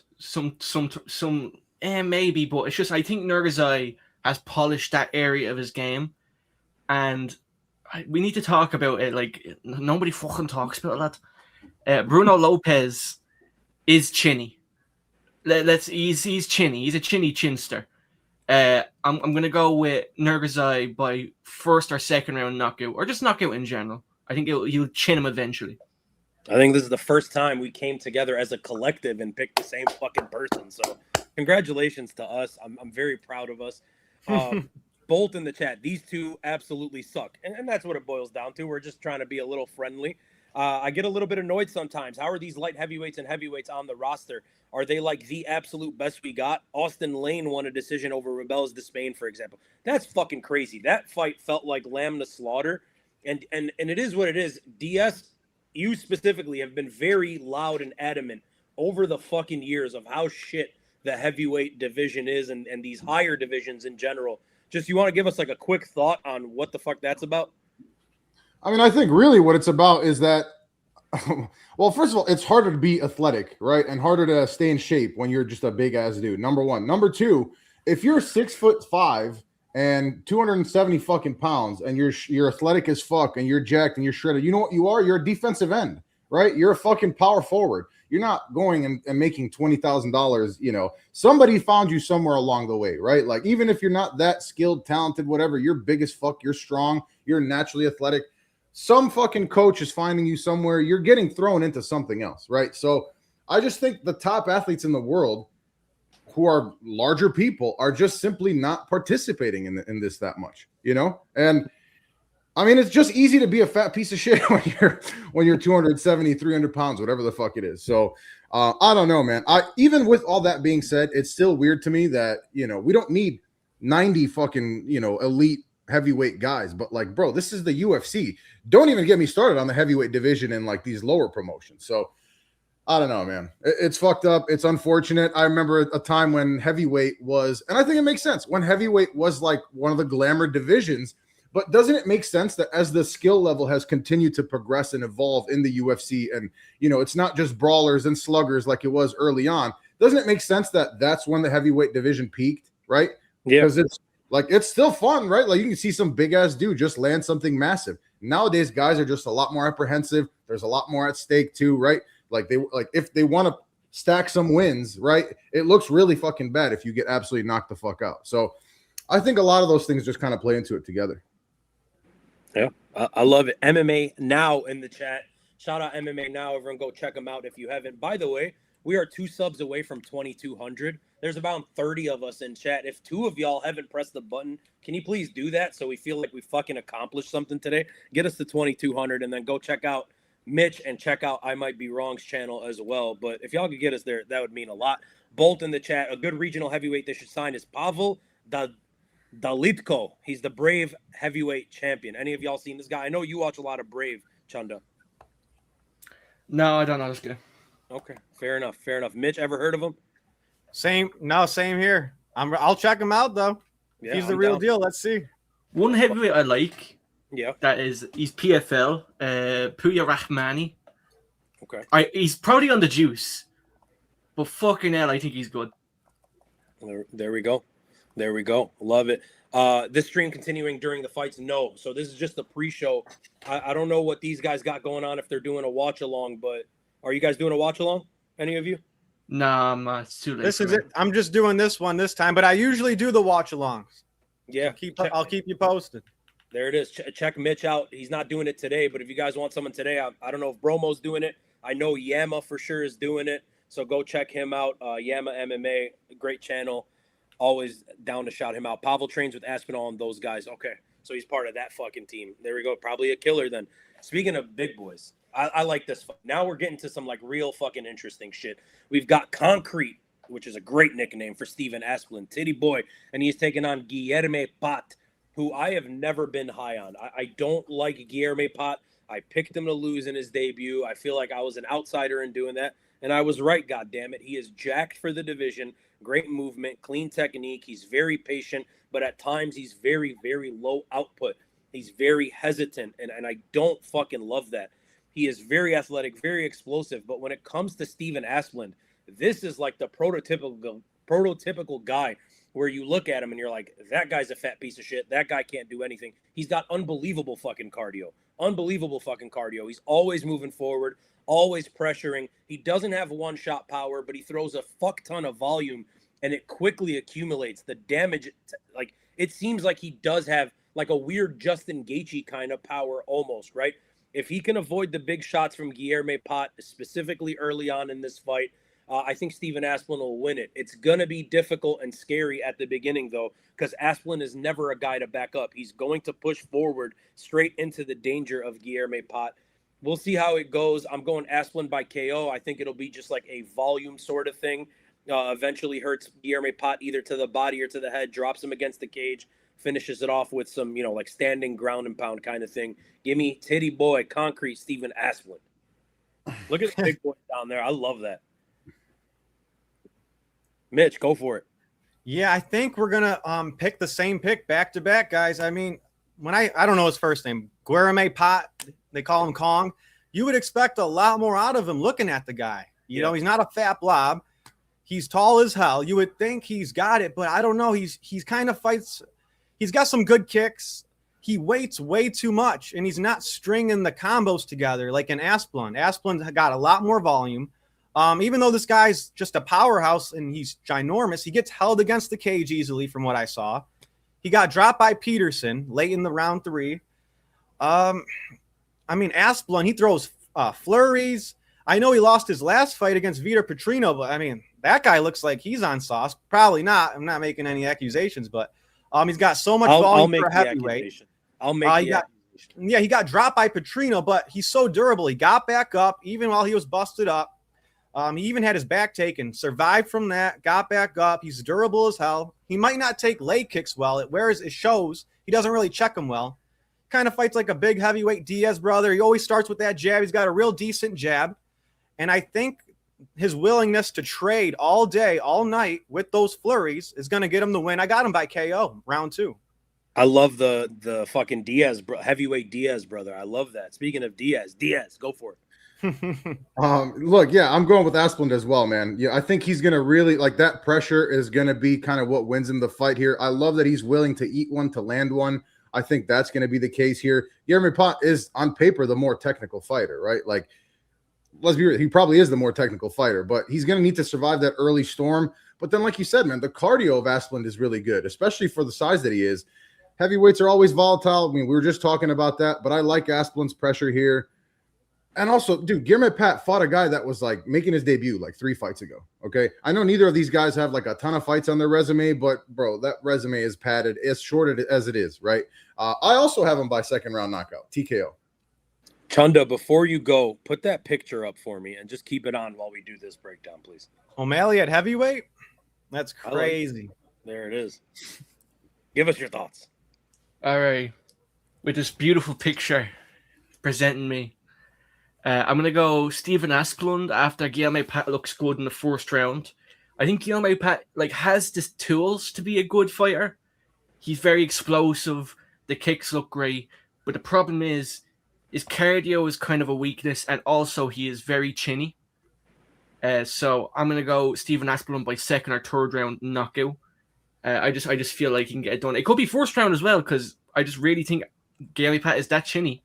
But I think Gamrot Pat's maybe going to win round 1. And then Asplund's just going to put on the pressure and just get him out of there second round. Love that. I might be wrong. Chunda, every time moving forward when we're doing blob fights, please this picture, okay? Okay. And, hey, Money Mitch, baby, you called it. You said we're all going to fucking agree. We agreed. You were right. And that's why you're Money Mitch. You know these things. You predict these things. Exactly. Back-to-back agreements right there. There it is. Let's see if we keep that streak going. We've got Ty Miller, and he is taking on. Who is he taking on? It is Billy Ray Goff, which is a super interesting fight. I'm trying to pull up my notes here. Where they at? There it is. Everything's out of order. Ty Miller, great fucking prospect, right? Pushes a super high pace, solid finishing instincts, good wrestling, good jab, good combinations, good footwork. A very big opportunity here for him to kind of prove himself against a little bit of a step up. I think very highly of this guy. I think he is a future ranked contender. I don't know how high he gets up in the rankings. I'm thinking he caps somewhere around that 9-10 area. But I do believe in Ty Miller. And then we go to Billy Ray Goff, a very durable, aggressive style of veteran, right? Legitimate, decent knockout power, good grappling, kind of that mixed bag, which you kind of expect from a guy like Billy Ray Goff, just well-rounded, doesn't really necessarily do anything overly well, but does everything solidly well. He's very heavy on top when he's able to get there. He's not going to be intimidated. He thrives in these firefights. He's an absolute fucking dog. All of that is great, and I would pick him against a lot of people. I just cannot pick him against Ty Miller. I'm going Ty all fucking day on this one. He's way bigger. He's got good power. Goff, to me, seems a bit chinny as well, and Ty Miller just seems like the truth. So I'm going him. I'll probably say finish round 2 TKO, something like that. Mitch, give me your thoughts. We're agreeing again. I mean, Billy Goff, he fights like once a year at this point for the last 3 years. His last fight was against Brahimaj, I think that's how you say it. He got his neck ripped off. That was pretty damn scary. I know he had a barn burner with Waters. That was fun, but not the cleanest technique. I mean, he's got to make it real ugly, get in the pocket, get in the clinch somehow. I mean, Ty Miller, he won by buzzer beater KO his last fight. He slams that straight right. He's got a decent reach, way better striker. He's going to rock Billy Goff. And I don't think this is taking place on the ground. I doubt Goff holds down Miller. I'm going Ty Miller, late TKO. DS. Yeah, I mean, Ty Miller is fucking huge for a welterweight, man. He's 6'2". He's got almost a 78-inch reach, so he's just enormous for the weight class. Goff is going to have like a 5-inch reach disadvantage here. I mean, that's pretty huge, man. So 5 inches is huge. You're right. Right. So, and then for me, like the numbers for both of them jump off the page. I think this could be a fight of the night kind of potential as long as it lasts. Both of them landing over 7 significant strikes per minute. For me, it's like, I just think stylistically it's just a better matchup for Miller, right? Goff is more of a pressure fighter with the wrestling background. He wants to get in your face, make it uncomfortable here. I just think it's a great matchup for Miller. The entire game of Goff is basically built around closing distance, pressuring, overwhelming guys with volume, but with giving up that much height, that much reach to a younger, undefeated fighter who's got like his best weapons, in my opinion, for Ty Miller are the straight punches. I just think it all lines up really nicely for Ty Miller. I could see a first-round knockout. I'm going to go like early second as well. This is a pretty high confidence pick for me. We are 3 for 3. Just want to say he's accusing you of using AI for that picture, Chunda. I don't think it's AI. I think that it's was AI. Right. No, it looked real to me. And then I just got to give this a little attention. Asplin, future 8 division champ. I didn't want to say it. I'm glad you said it. Obviously, Chunda, give us your breakdown. Well, everyone's been glazing Ty Miller here. Okay. I actually think this fight is pretty 50-50. I'm going to go Ty Miller. I'm going to go by late knockout or 29-28 decision. Could be split. I think Billy Ray Goff is being seriously underrated now because he got choked out by Ramiz Brahimaj in 30 seconds. But Ramiz Brahimaj is a fucking monster now. He's on a comeback of comebacks. I know he lost his last one, but trust. I'm gonna go Ty Miller by split decision, but don't be surprised if Billy Ray Goff flukes this one. There we go. We're in agreement, but you seem way less confident than the rest of us. It is what it is. Minus 400 is crazy. What is that? Minus 400 is crazy to me. It's 440, so it's getting bigger right now, which is crazy. Jesus. Yeah, and look, speaking of getting bigger, and I don't mean it in that fucking way, Amanda Lemos versus Alexis Tainara, these odds have fucking swelled up. So Alexis Tainara minus 270 right now, which again, crazy fucking odds. Amanda Lemos, we know what her deal is, right? There's not necessarily a breakdown that needs to be done on her. Longtime veteran, one of the hardest hitters in the division still. Power's always the last thing to go. All of those kind of fucking basic sayings. Great Muay Thai. The striking's legit. Again, arguably the most dangerous power-wise at 115 pounds. She needs to avoid the takedowns like the goddamn plague in this one. Because when Amanda Lemos loses fights, she's losing to grapplers. She's losing because she's getting laid on top of. Alexa Tainara, not as good a grappler as the girls that have beaten Amanda Lemos, which is why I'm so surprised at the odds in this one. But she still is a decent grappler, right? A talented young Brazilian prospect, more of a well-rounded game than a strict grappling game. But we've seen she does have the grappling. On the feet, she's a little bit wild, a little bit chaotic, chin straight the fuck up in the air. She has good takedowns, and that's what kind of worries me. I don't expect her to hold Lemos down, but I expect a lot of takedowns, multiple times chain wrestling. Even though her chain wrestling is not her style of grappling per se, I think that'll be the recipe to beat Amanda Lemos. I see this being a very, very boring 29-28, maybe even a split decision depending on who the judges are. Just straight control time. I respect Amanda Lemos, but I think eventually age fucking catches up to everyone. Give me Alexa Tainara, a very boring decision. Mitch. Yeah, I mean, when it comes to women's MMA, I usually pick the more masculine looking woman, but this one's tough. I mean, Lemos, her last fight against Robertson, got out wrestled a little bit. She's good at kicks. She's a lefty.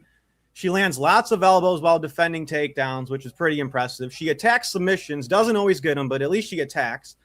Not afraid to stand and trade towards the end of the round, even though she's in a lot of boring fights. That's for sure. I think they even stopped one of her fights last year early while it was still going on. There was 13 seconds on the clock. She did fight better competition, though. But Tainara, her last fight was against Bruna Brazil. She was not afraid to throw in that fight. Has good knee pick takedowns. She catches a lot of kicks to get those takedowns.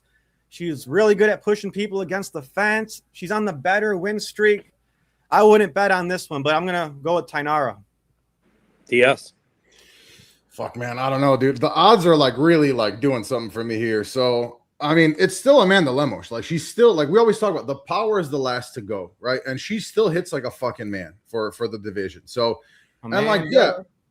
she got, of course, she's coming off back-to-back losses, right? But it's to really high level competition, right? Tatiana Suarez, Jillian Robertson, some of the best wrestlers in the division. I don't think Wei Lee before that. Huh? Wei Lee before that. Wei Lee before that, right? And I know she got outclassed in that one, but fuck, the age, obviously, 39 years old. If you're asking me this, even 3 years ago, I think it's a lock that Lemos wins this fight. She's still, to me, the unquestionably more dangerous striker here. And for that, it's she doesn't have to win as many minutes. She can change the fight with a big strike here. But fuck, that's exactly what Tainara is good at, is what Amanda Lemos' weakness is. And I think the UFC knows what they're doing here, right? I think they obviously want Tainara to win. She's got a great record. If she wins this, she's 15-1. She's the younger fighter. It feels kind of like a passing of the torch. I don't think her wrestling is on the level of the girls that I just mentioned. It's almost certainly not. So I don't know, man. I keep going back and forth on this one. I want to have the balls to pick Amanda Lemos. And I will. I'm gonna go with Amanda. I don't know, man. I think Tainara is gonna have a great career. I get that, and Amanda is 39 years old, so maybe I look like a complete fucking dumbass on this one. But plus 300 or whatever the fuck it is, I mean that's kind of crazy to me. Chanda. I'm gonna go Alexia Tainara by very boring decision or a late sub. Also, shout out Callum Walsh. He just took fucking 5 ground and pound strikes in a boxing match, so that's great. Okay. Hear me out, DS. This is an interesting point that Squasha Goomba is bringing up in the chat. Lemos looked fucking miserable on the scale yesterday. Okay, I didn't see it. He had to weigh in like 2 or 3 times, and there's like a little controversy. Some people think she missed weight. Okay. And then he just you know what? It was close enough as it is. I'm switching my pick to Tainara. I didn't see the weigh-ins, honestly. But it's just like that, like something like that is, especially for a 39-year-old fighter who's had some issues with the weight too. Like, I don't know. Like it's that. I think that's enough to sway me the other way. Yeah, once you hit that fucking decrepit age of 39, shit's downhill. You know what I mean? The hot tub pick. People are fucking loving it, Chunda. Just a possible rebrand for you. Hot tub MMA. Just saying. Tainara is a man. Hey. Fun fact, the last 2 cards Gamrot's been on that has been in the Apex have been fucking awful. This one in the Ludovic Klein card. And then shout out Tyler Betts. He's in the chat saying Tainara decision. And that's a lock emoji, even though it shows up really weird on the chat here. So we are ready to move on, guys, to the feature fight. And this is fucking criminal to me, right? Yeah. I mentioned Lamb to Slaughter. That's what this is, man. First and foremost, shout out to Darren Elkins. Obviously never a championship level guy in the UFC, but a guy that has given us fuck tons of entertainment. Every one of his fights is you know, up until recently have been absolute wars, bloodbaths, just he's the Clay Guida of Nate the Trains. Right, essentially. That's what the fuck it boils down to. And he's mentioned this is his last fight, which good on him. He wants to walk out on his own terms. I love that for him. He's going to be getting out of here versus this guy, Yadier Del Valle, who the UFC obviously is trying to push at this point, right? Darren Elkins, the damage, tough as fuck, all that. He seems punch drunk to me. He seems like he no longer obviously has the qualities and the traits that made him such a dangerous and durable fighter. And I think the durability is kind of going. It's unfortunate. I hope he gets to walk out of here on a decision loss. I think that's best case scenario for him. I'd like for the UFC to give him like a little montage package, let him talk on the mic, put his gloves down, which is what he wants. Yadier Del Valle, on the other hand, explosive Cuban prospect, really fucking fast, really goddamn athletic, finishing ability, good boxing, good wrestling. He's well-rounded. I don't think he peaks that high. I'm not as high on him as a lot of people are, but he wins this fucking fight. Yadier Del Valle, round 1, late TKO. Shout out Darren Elkins. Thank you for the goddamn memories. Mitch.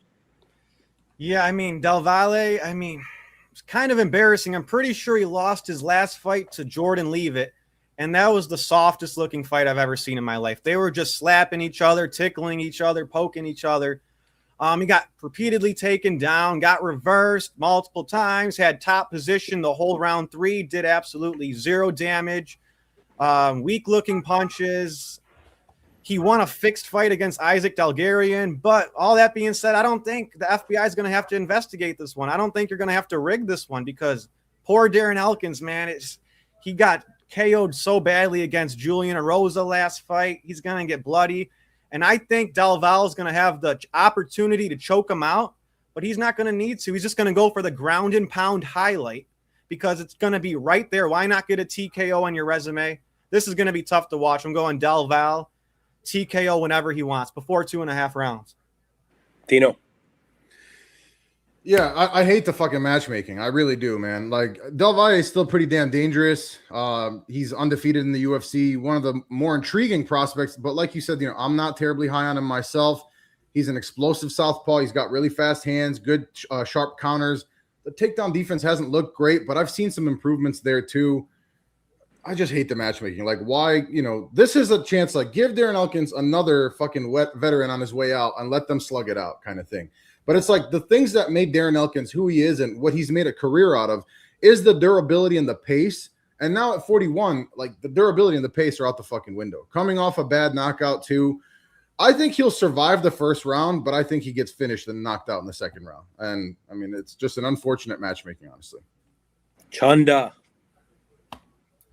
Yeah, honestly, this is sad. You know, this is the male equivalent of Lauren Murphy retiring. So Shout out Lauren Murphy. Shout out Lauren Murphy. You know, she did What is maybe she not up as to these frail. days? And by the way, I'm watching the zoo for right now. Something big happens, I'm gonna fucking scream. But Yaya Daredevil gonna finish this fight in the first 2 rounds. That's best case scenario. It's not a brutal one, but I genuinely think it's gonna be the first exchange. Like, that's how bad it is. Because I saw Darren Elkins walking on to like did it face off. He looks like his knees aren't right. He looks like he can't walk straight. It just looks sad. So I hope I'm gonna finish in general. I'm praying he doesn't get called. Just get choked out. Just get choked out. Take a heel hook. Tap quick, please. Best case, huh? Yeah, best case scenario. You're saying decision? Best case scenario, he gets put in a guillotine in the first second and he taps. There we go. I appreciate the honesty. Vex in the chat. I hate this card. I want to skip it so bad, but I ain't no goddamn casual. And then this is like Persian. You are known for hot takes. Like, why? What did Lauren Murphy do to you that not only do you fucking hate her? He doesn't just hate her, guys. He fucking hates Lauren Murphy. Anyone have thoughts on that? That's a wild like hill to die on, I feel like. Just let her be. What did she do? Shout out Lauren Murphy. I hope she's drunk at a bar somewhere in fucking Alaska or Texas or wherever the fuck she's from. Good for her. I'm glad she got to a UFC title fight at one point. Guys, we move on to the co-main event of the evening. And DS, which is fucking wild. Like, this is like this being a co-main event is just insane. And this used to be your boy Billy Q. You used to heavily fuck with him. I've always been a Diego Ferreira fan. To me, this would have been a sick ass feature fight 5 years ago on a UFC Apex card. But here we are, 2026. Billy Q versus Diego Ferreira. Billy Q, you know, he's going to bring pace. He's going to bring fucking nonstop aggression. He's going to bring pressure. He's going to bring volume. He's got good grappling. The striking is super fucking chaotic and dangerous, and there's not too much technique behind it. Straight dog fight, straight fucking cardio, all that kind of shit. That's Billy Q. He's taking on Diego Ferreira, who is a guy that I believe has, throughout the entirety of his career, been like criminally disregarded, underappreciated, undervalued. This is a guy that was a fucking monster, a mainstay in the rankings at lightweight for the better part of a decade. You look at the first time he fought Beneil Dariush versus the second time he fought Beneil Dariush. Very interesting to see that both of those guys had that kind of longevity to be high caliber guys for so fucking long. Diego Ferreira, yes, he's getting old, man, but he doesn't necessarily look that bad for his age. I know we've seen the chin be a little bit sus and all that, but he is a unbelievably talented jiu-jitsu practitioner, great submission skills. The striking has literally gotten better from day one to now. Like, it is progressively getting better, even as he gets old. Fought some of the best in the division's history, truly underrated career. A lot of people picking Billy Q. I'm not. I just think peak for peak, Diego Ferreira's better. I think today, Diego Ferreira's better. I think he's always been better. Give me Diego Ferreira. I'm going dominant 30-27. That's a hill I'm willing to die on. Mitch, give me your thoughts. Yeah, I mean, I hear you. Diego Ferreira is very good. He's mostly righty, but switches stance. Lots of front kicks up the middle. Always hits that front kick to the body. We all know about that great jiu-jitsu. He's had some great fights with Benny D back in the day.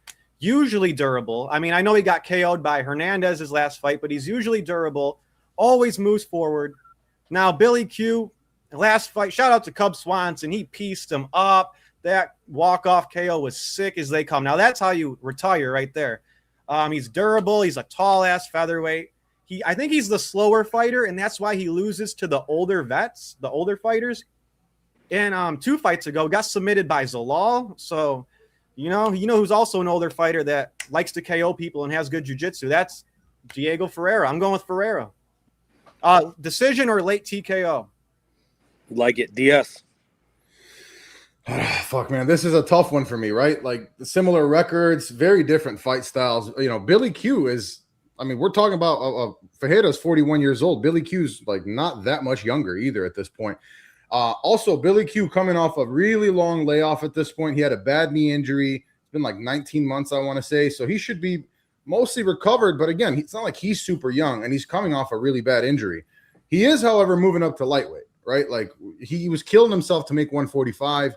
So he's moving up to lightweight. You know, I think that'll be a much easier cut for him here. He's also been incredibly durable. I mean, both these guys have been pretty damn durable, you know, aside from the last couple fights for Ferreira here.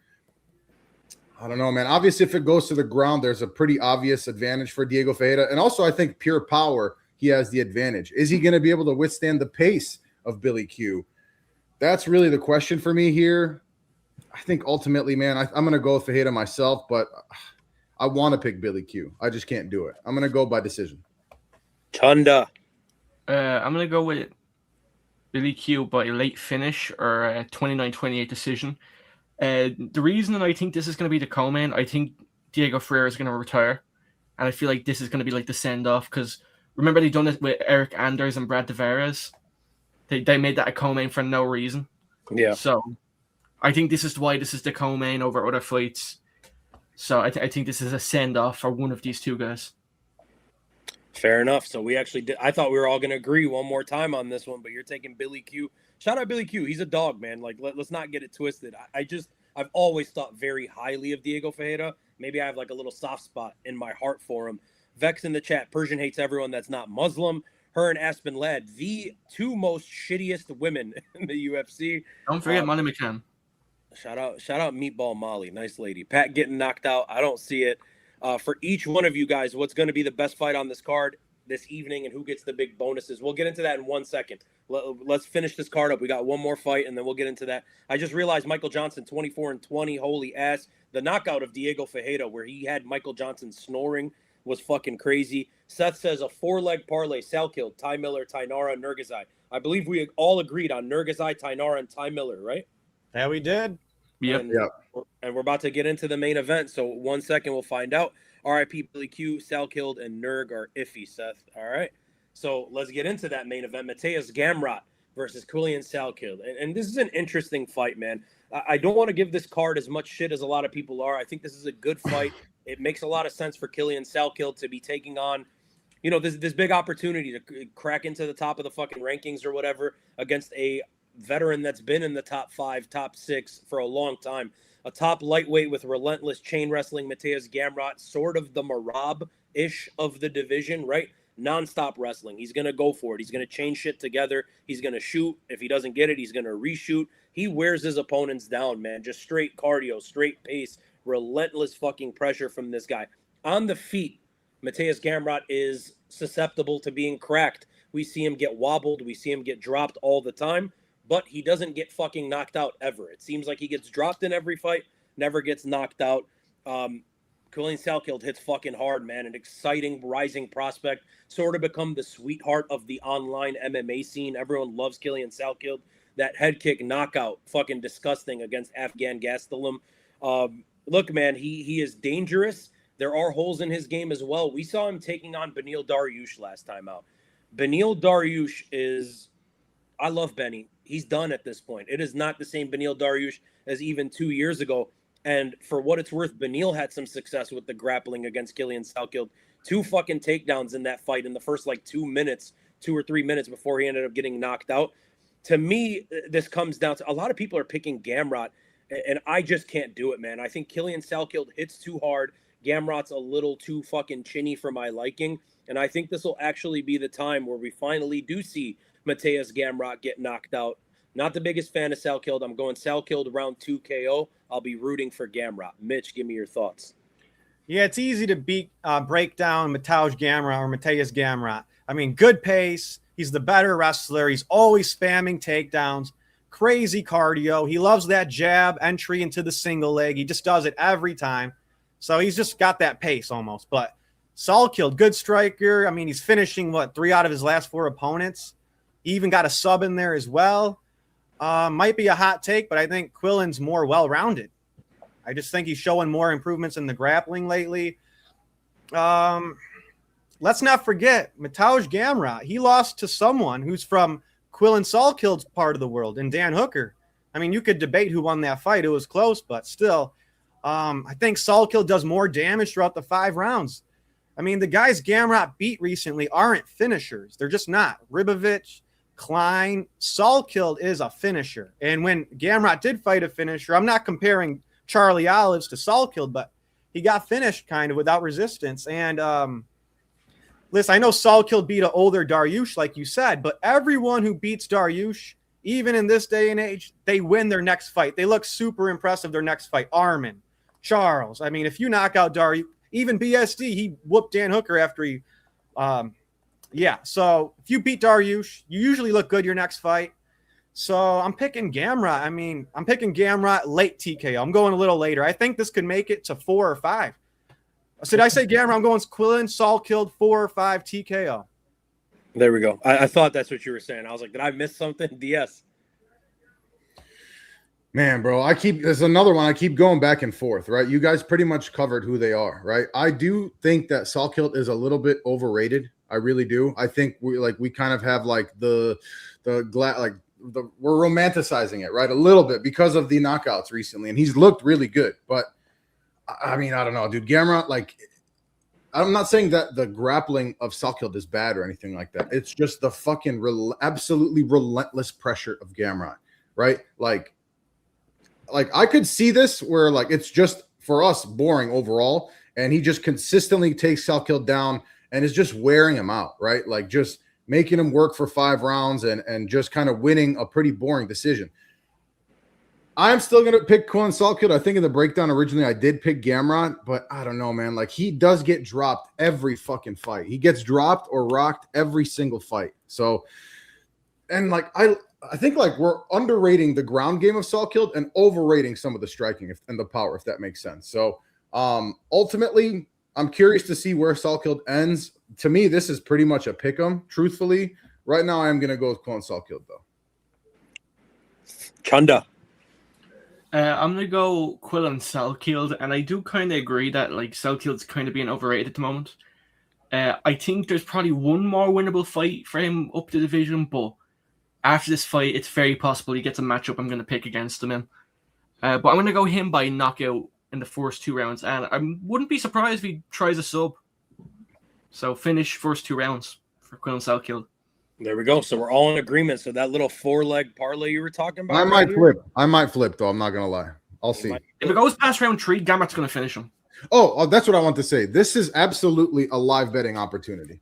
I will just say that. Like, if we see fucking Gamrot get rocked in the first round, or is just eating shots in the first round, and maybe struggles to get like, I feel like he will get a takedown, but maybe he doesn't. Like maybe Salkilld gets up, lands some more shots. I think this could be a great live betting opportunity if we get past that first round, right? So that kind of goes to what Bolt was saying. He's saying Salkilld has 5-round experience. He was known as a submission artist before he came to the promotion, but it's been like 3 or 4 years since we've seen him in a 5-rounder, like going 5 rounds. And like you haven't seen the pressure of Gamrot. Right, and that's kind of where my question mark is. Like, I think if we do get to rounds 4 and 5, especially with a pace that Mateusz Gamrot would have put on him by that point, I think he looks completely different than we've ever seen him look inside the octagon. If we get to rounds 4 and 5, Gamrot's a lock. Damn. What if he's lost 3 rounds? What if it's 3-0? Well, and I don't know, man. I don't know that he loses 3 rounds. I think Salkilld needs to get him out of there in 2. But Gamrot does have predictable patterns. He does always do that same entry over and over, and sometimes I just feel like it's only a matter of time. But we'll see. Yeah. So we're in agreement for now. Bolt says BSD looked like shit against Dan, though. Dan almost colded him with a head kick like inches away. And that's the fucking problem with Mateusz Gamrot. We saw Benny drop him. Fucking everybody drops Mateusz Gamrot. But again, that's ultimately why I'm leaning Salkilld. It's just because, like, you can't fucking constantly get rocked and then never get knocked out. Especially, like, Salkilld has that confidence right now. Unless you're Diego Lopez. That's true. That's my boy right there. Big facts. All right, guys, before we get out of here, we do the little rundown. We are very late on time, so give me like 3 words, everybody. We'll go from me to Mitch to DS to Chunda. Really quickly, few words on each fight. Gigi Canuto, Carl Foro. I'll go last. Mitch, you go first. Foro. Landing those hands. Let's go. DS. Yeah, I like the power of Foro. Yeah, I think she's going to get a TKO in this one. Chunda. I'm going to 4-0. I think she's going to get a decision off damage or get a late TKO. I'm going to be the odd man out. Give me my girl Gigi. Maybe I'm biased. I fuck with her heavy. Juliana Miller versus Ravinha Oliveira. Mitch. Miller by toughness and grit.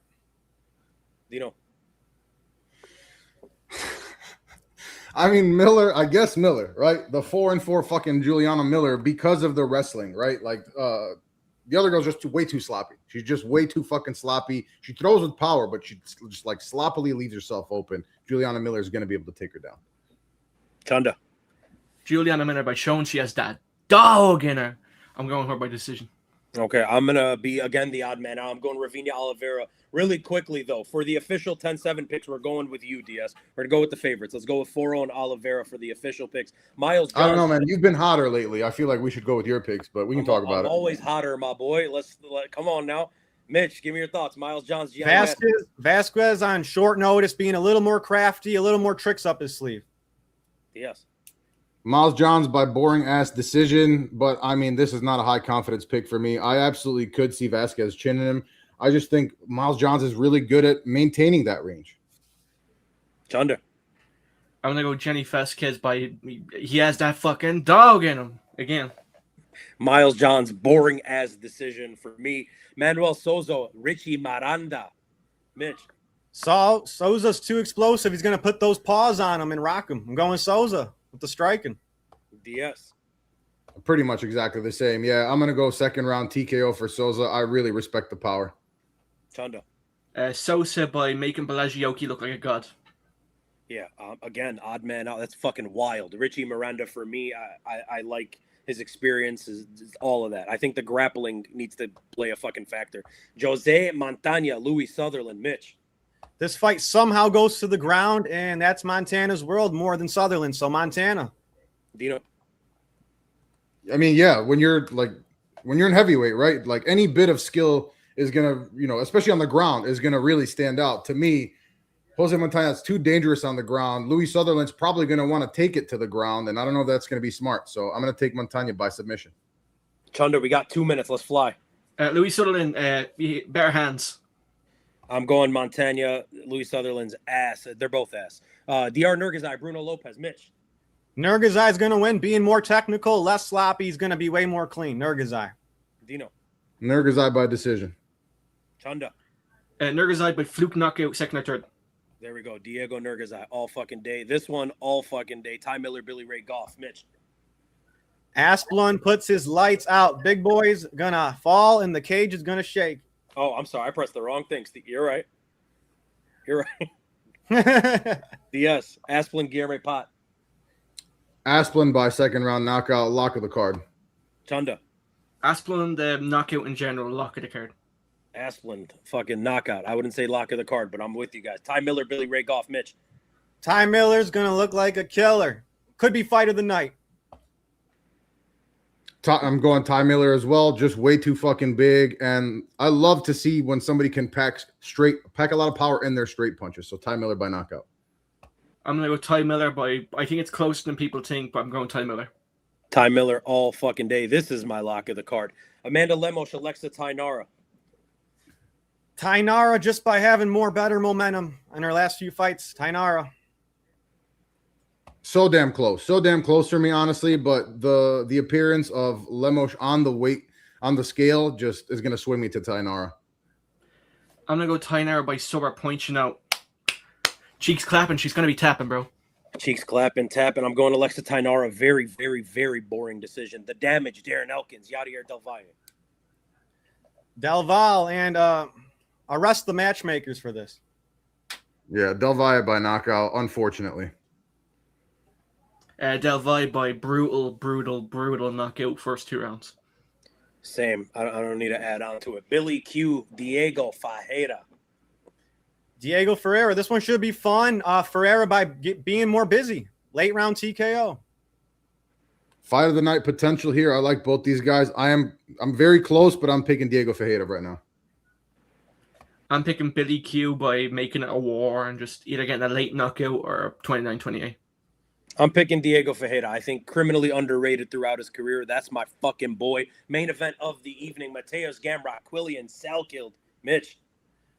I know it's rare these days, but I don't know if you guys consider Gamrot a unk, but Salkilld gets it done against the lightweight vet. He gets the finish somehow, some way. Salkilld second round knockout, but man, it's fucking close. I'm gonna go Salkilld by first or second round knockout. I just think he's gonna land on the button. I think he has the power to put him out. Same. I'm going Quillan Salkilld round 2 or 3 TKO. Gamrot gets hurt, guys, and that's basically it. That's all we got for the mother freaking pre-show. That right there, Money Mitch. If you want to give yourself a little shout out, tell them about your channel. Yeah, check out my channel. Check out the YouTube Money Mitch MMA. We do the live streams, predictions, and all the fight drama. Pleasure meeting you, Chunda. Pleasure meeting you, DS. And Dino, thanks for having me on, bro. I'm looking forward to the next one. 100%. Money Mitch MMA, like and sub. There it is. Everyone go follow him. Chunda, you guys already know. I might be wrong. MMA. He's a regular, a staple of this goddamn pre-show. And while you guys are here, hit all the buttons, please. Thumbs up, subscribe. We just hit 2,200. That's amazing. I'm very fucking happy and proud of that. DS, anything to say before we get out of here? No, man. I mean, there's a couple fun fights on here that I'm looking forward to, but fucking snoozer to start with. So it is what it is. You know, you got to fight through the bullshit sometimes to get to something good. Chunda. Shout out Dustin Poirier. Cheeks clapping. They'll be tapping. Thank you, Vex. Hey, guys, thank you guys so much for watching. Like, subscribe. Instagram, D107MMA. Let's go watch some mother freaking fights. Bye, guys. See you.